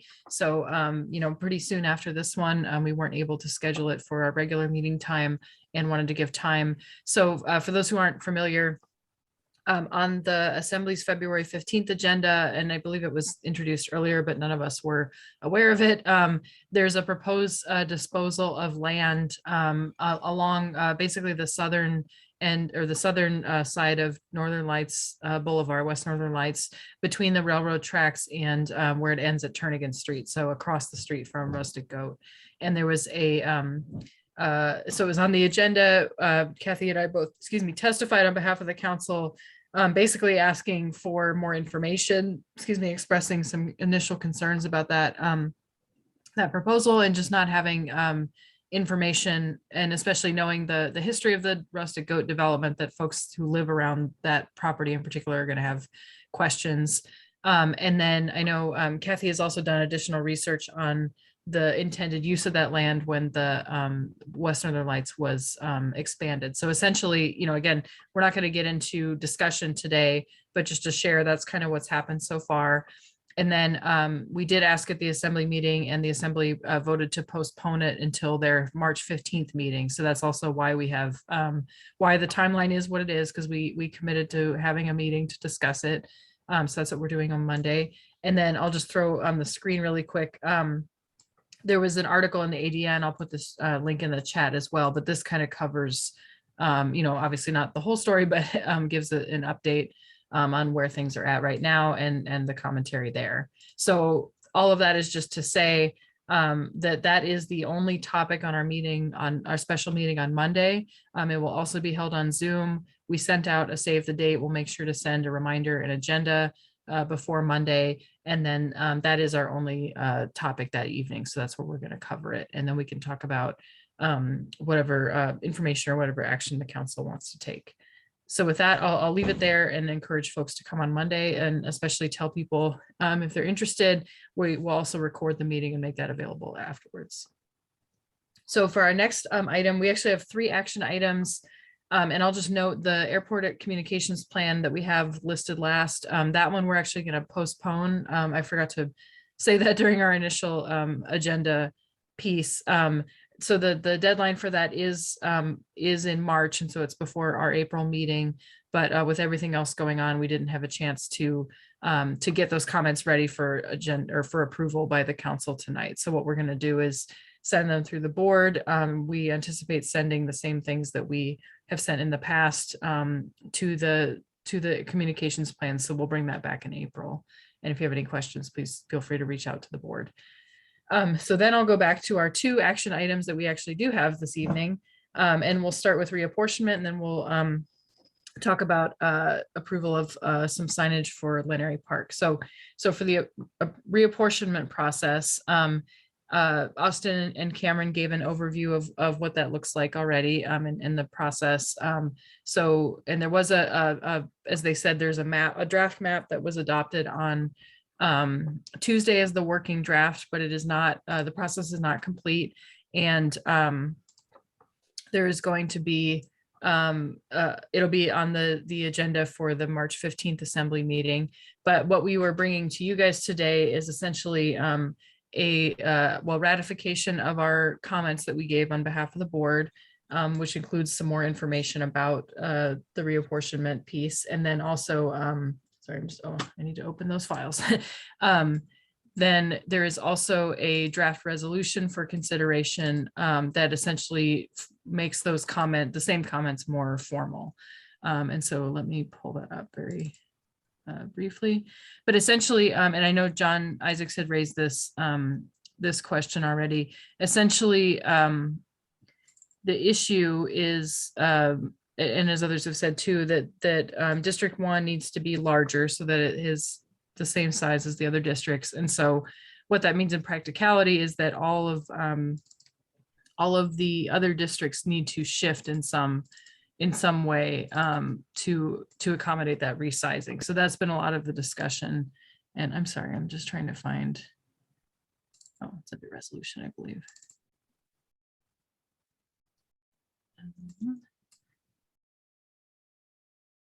Sorry, I'm not being very organized right now. Kathy, do you mind, maybe can I throw to you for a minute while I try to find these files to just explain kind of what the issues are in the maps that we were looking at and what our comments are Yes, focused on and I through. think that was covered during the assembly report to a great length, because the board looked at the maps that were before the assembly, Tuesday, and we felt like map 11 version 2 was the best one for our community council to support, with the big caveat that we would like to see amended so it does include the entire Turnagain Community Council boundaries.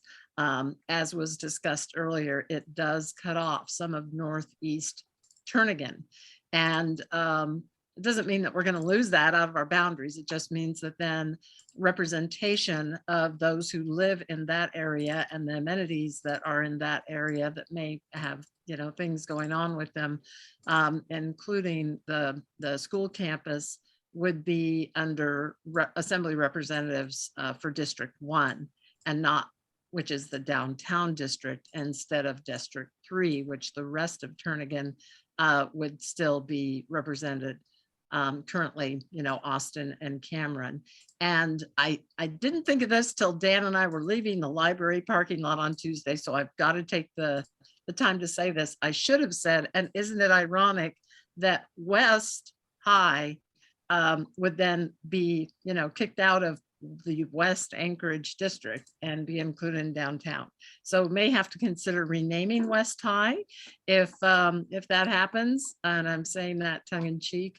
So, basically the board feels like that map 11 is a good map, but we'd like to see all of Turnagain get into the District 3 area. Yeah, thank you, Kathy. And I finally found, hold on. I will pull up our comments, because what we have is some just small screenshots. So this was posted on our website. This is the written version of what I sent to the assembly, but essentially what we're talking about, and at that time, it was before they had adopted map 11 as the working draft. But this also includes comments on map 12, because it does basically the same things. And so the recommendation is to make comments on both of these, just because, as they said, these are working drafts. So we want to make sure that any amendments or looking back at older draft maps that are not, still on the table, that we still have our comments in. And so just to point out, and I'll try to zoom in even more.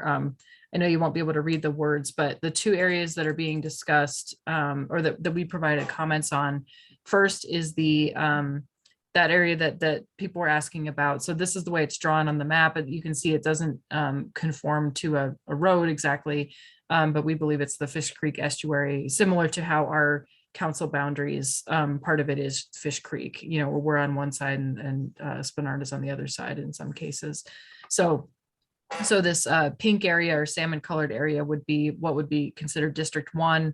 And then these green lines are showing what's District 3 versus District 1 right now. So essentially it's showing the portion of what is in our area currently that would become that other area. So as they said, it's difficult because because the district has to grow, so the neighboring districts would also change boundaries. However, this area here is not only West High and Romig, but several neighborhoods in our area, Forest Park Drive. Obviously, some folks in the meeting today are sitting in that portion of the district. And so one of our comments was to amend the map to restore that area, at least up to Minnesota, back to District 3. So that's the first one.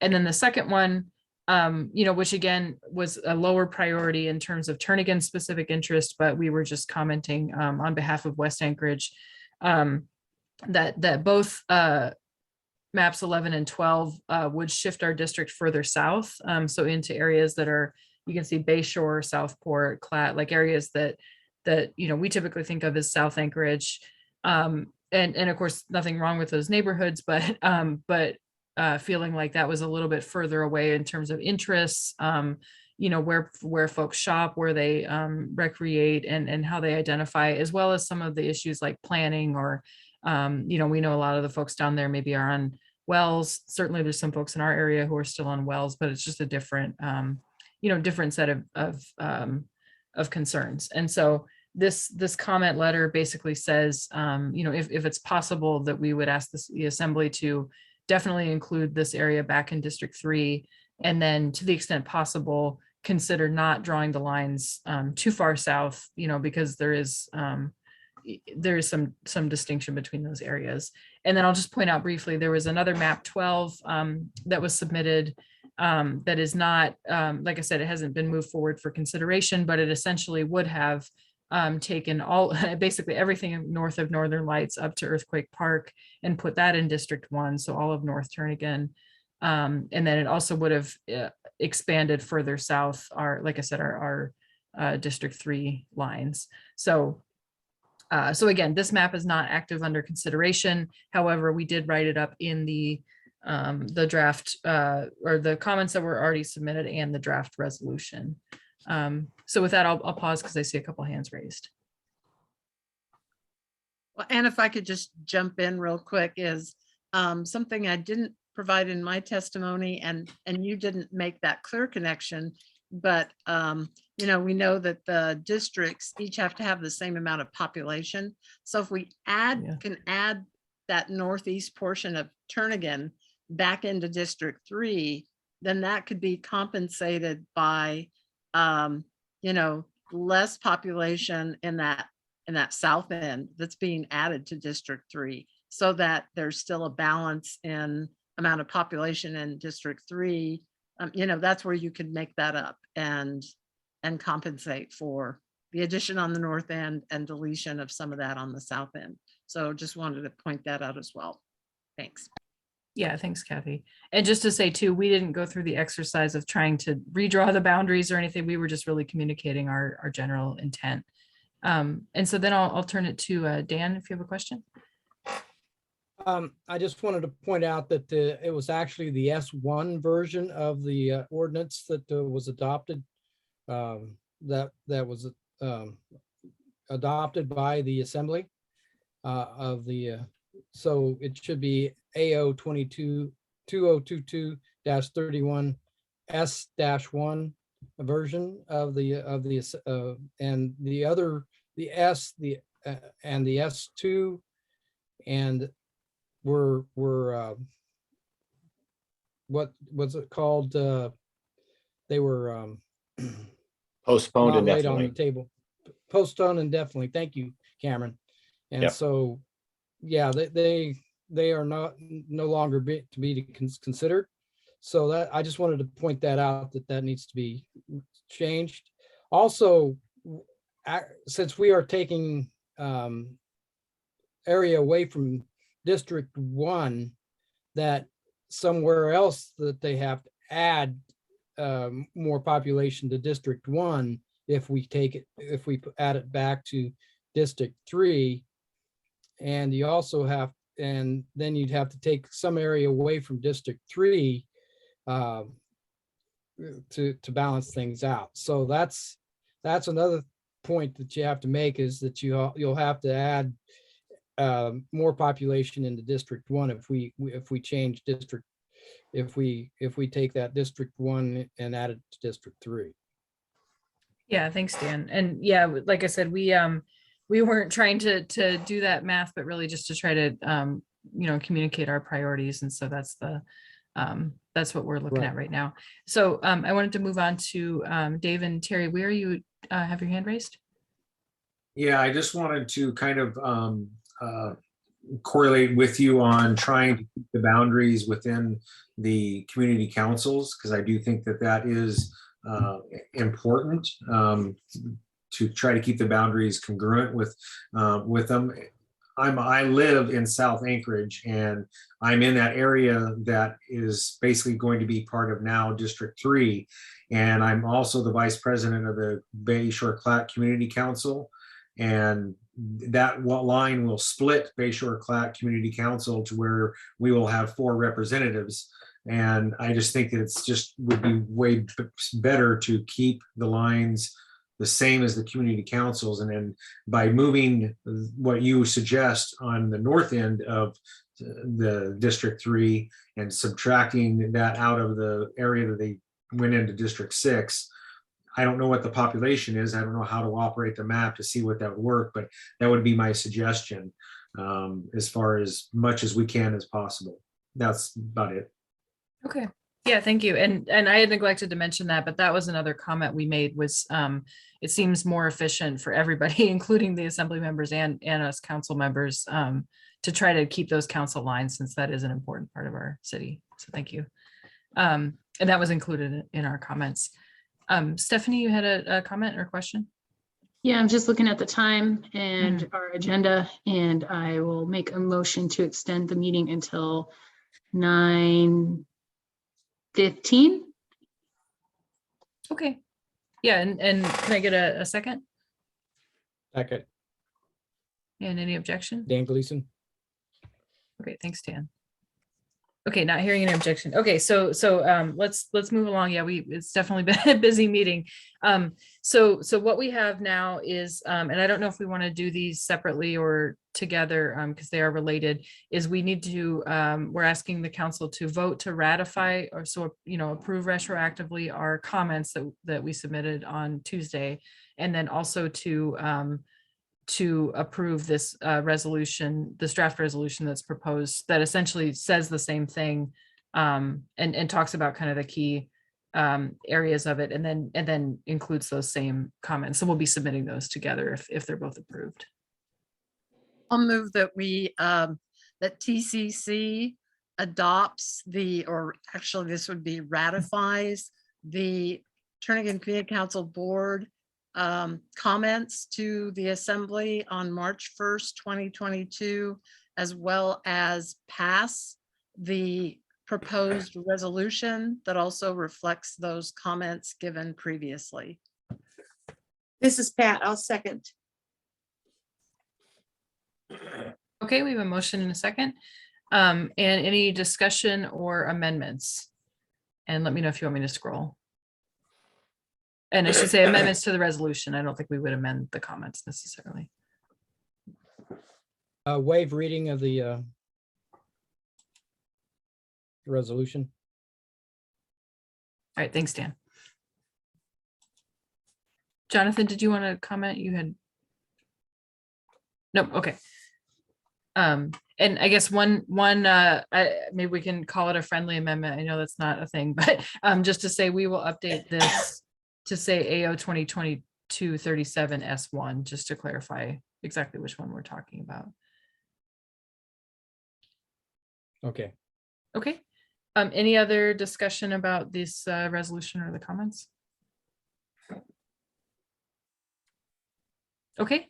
I don't see any. So let's go ahead and vote. And because we usually try to put, a count of votes on the screen. So if you could please raise your hand using the raised hand function, or if you're having trouble with that, feel free to, raise your hand on the video. And I'm going to raise my hand because I can't find the raise hand right now while I'm sharing. Anna, can you remove the resolution? I can't Oh, see yeah. anybody. Yeah, so I'll stop sharing right now. And now Okay. that'll let me actually raise my hand.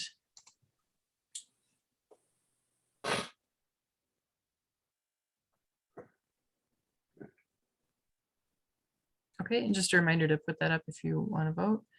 Did you see? Oh, yeah, my hand's up. Sorry. No, it's okay. So it looks like we have 16, 17, 18, and then a few folks not voting, but you may be, so Rick, I don't know if you want to vote or not, but. Anna, could we clarify if John and Marnie are voting separately or if Marnie is not attending this meeting? Oh yeah, good point. If anybody is, there's two folks, because I know Dave and Terry are and together. Terry, Dave and Yeah. Terry as well. Give us two hands. Okay.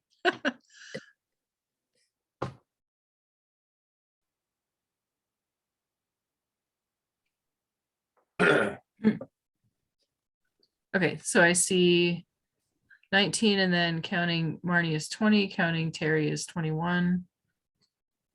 Is that the count you have, Kathy? I didn't have that many, but I'm gonna go with you because I'll just I count 21. fast again. One, Okay. 2, 3, 4, Yeah. 5, 6. Is it just in the future, an easy way is to go to the participants list and right at the bottom, it tells you how many hands are raised and then just add the number of people who have physical hands raised. So I yeah. got 21 too. Okay, thanks for pointing that out. And I'll say too that it is on our list to get the voting figured out on Zoom. We just have not had time to do that. So when things calm down just a little bit. Okay, so please lower your hand. And it looks like, so that was all the yays, and I'll ask if anybody votes against.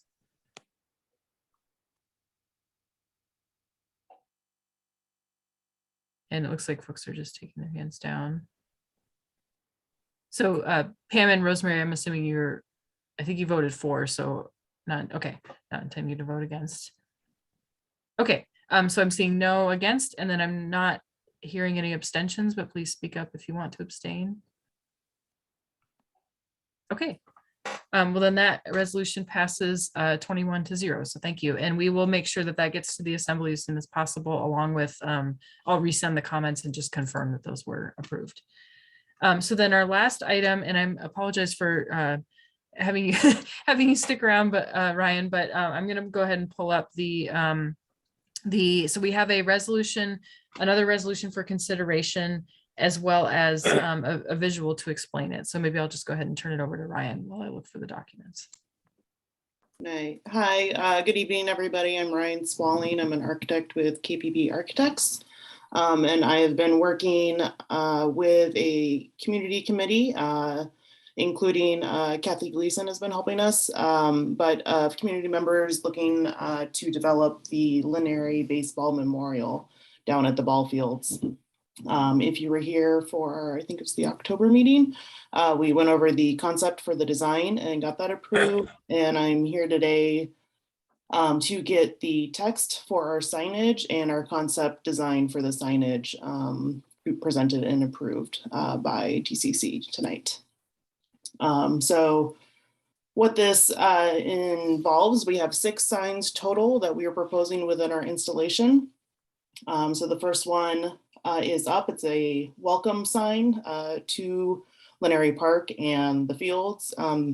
Location of this is between the installation is between the 2 fenced field portions by across from the parking lot. So kind of give just a general vicinity area, actually right there where you can sort of see the 2 baseballs crossing in the "you are here" position.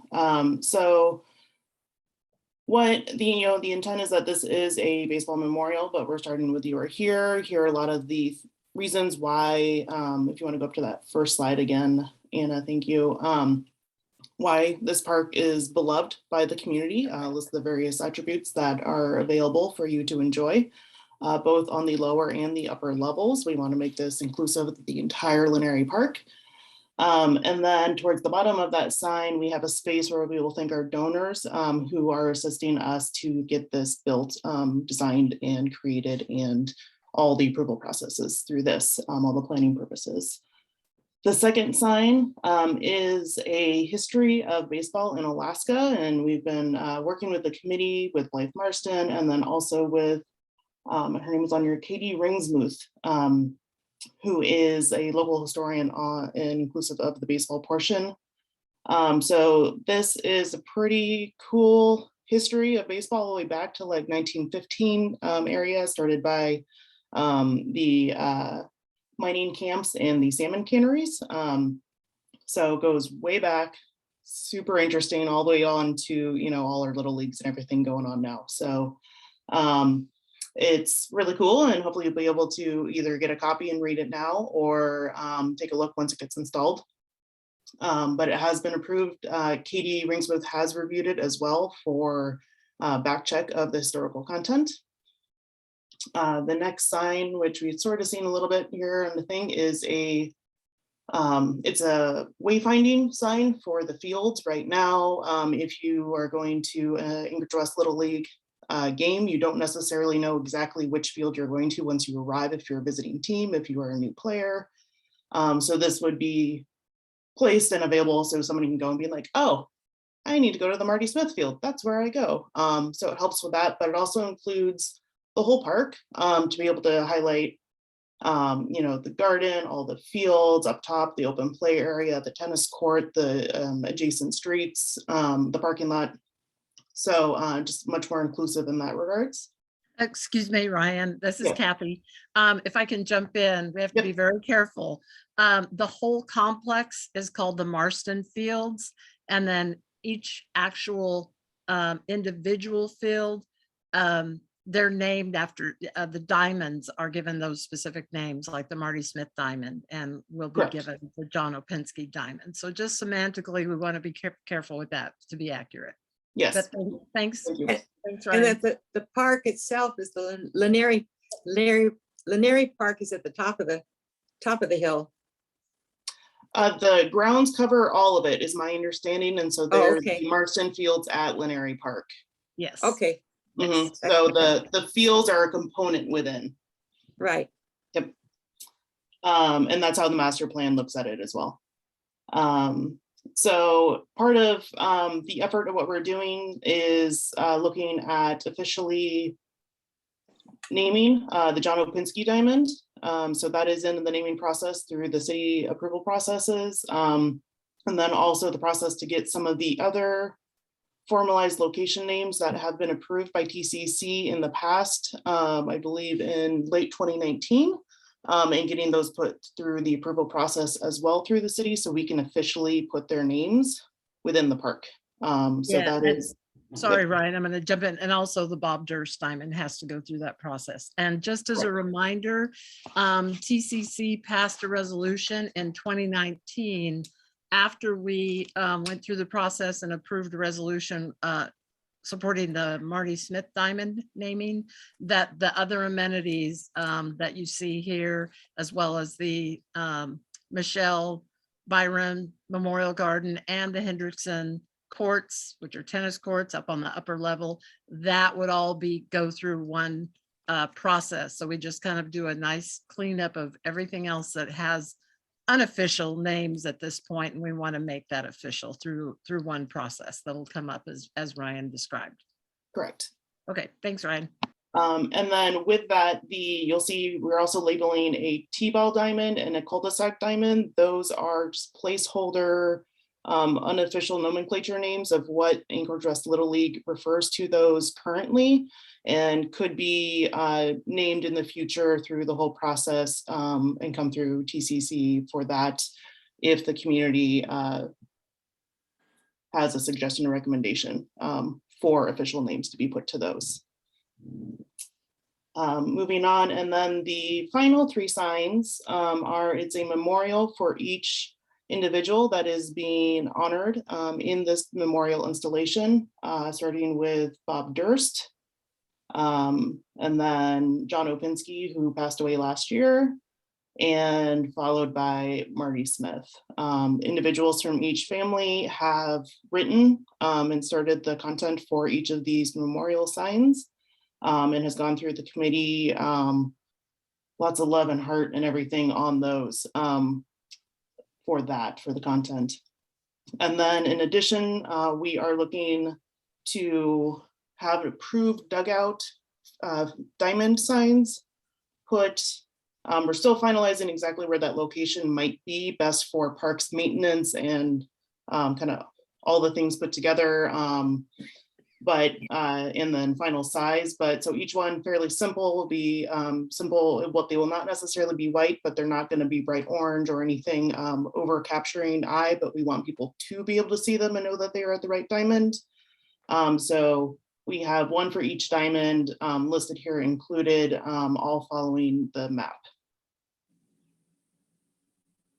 Yeah, thanks, Ryan. Mhm. And maybe just not all the individual names, but if you could maybe give just a real brief overview of all the folks who've been involved, because I know it was the Little League, it was the council, like who am I missing? Yeah, so we have representatives from Anchorage West Little League on our committee.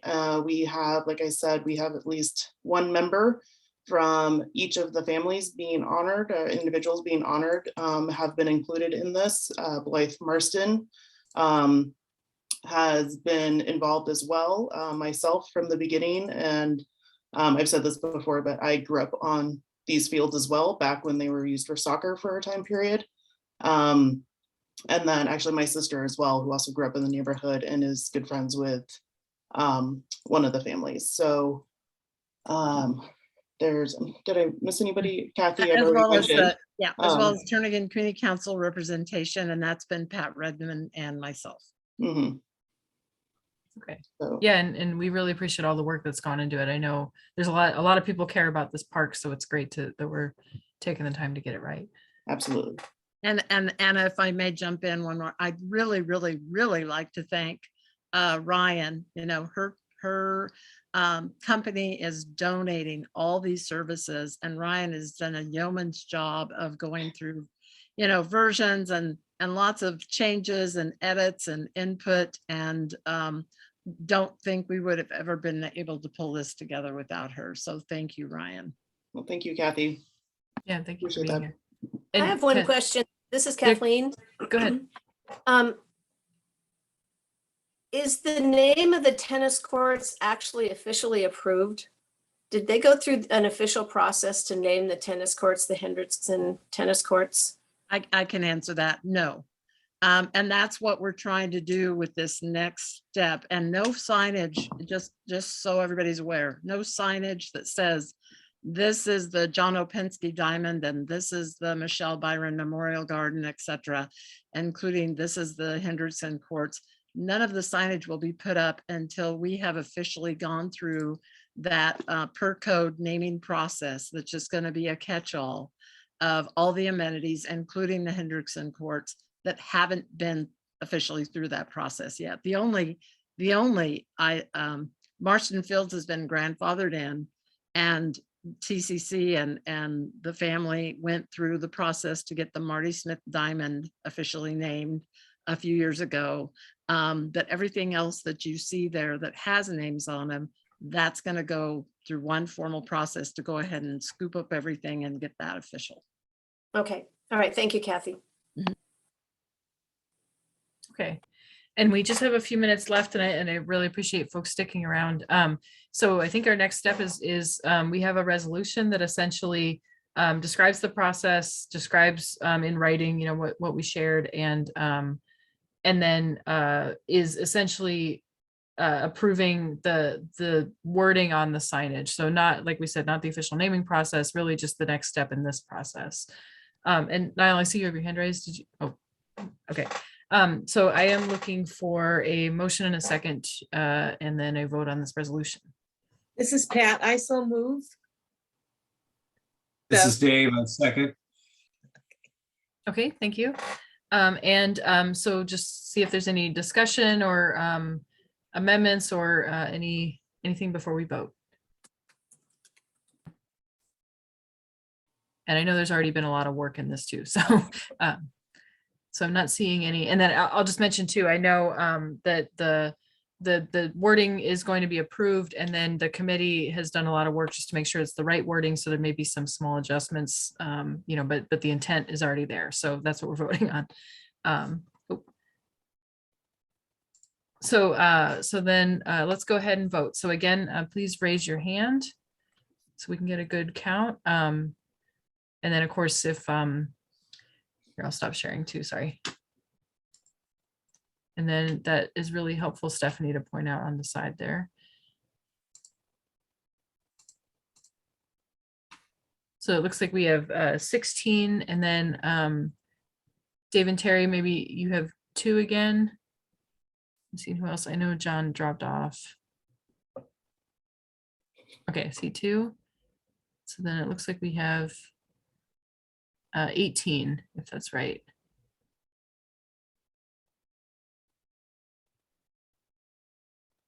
That's the count I have. Okay, let's go with that. Okay, and then I'll see if anybody has objection. But I think everybody who's in the meeting who voted already voted.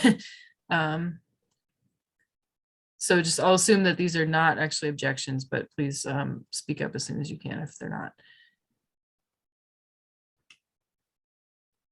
Okay, I see people dropping off. So so correct me if I'm wrong, but I think we have no objections. So we can consider that approved. So 18-0. So we will also get this resolution updated and get it out to the committee so you guys can use it for your purposes. Wonderful. Thank you all so much. Okay. And so with that, like I said, the other agenda item that we had brought, we are actually going to take care of in April.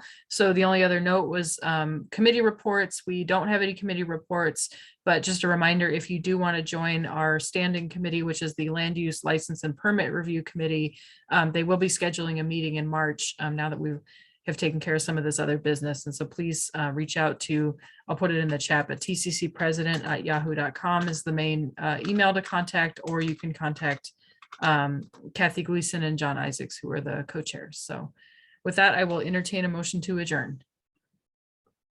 So This is moved. Pat. I second. Okay, Dan and Pat, thank you. And I'm guessing there's no objections, so we will adjourn. Thank you. Have a good evening. Yeah, Thank thanks you. everyone. Good night. And Thank don't forget you, the election, everybody. April 5th. Good night. All right, thank you. Bye. Thank you. Stay safe. God bless.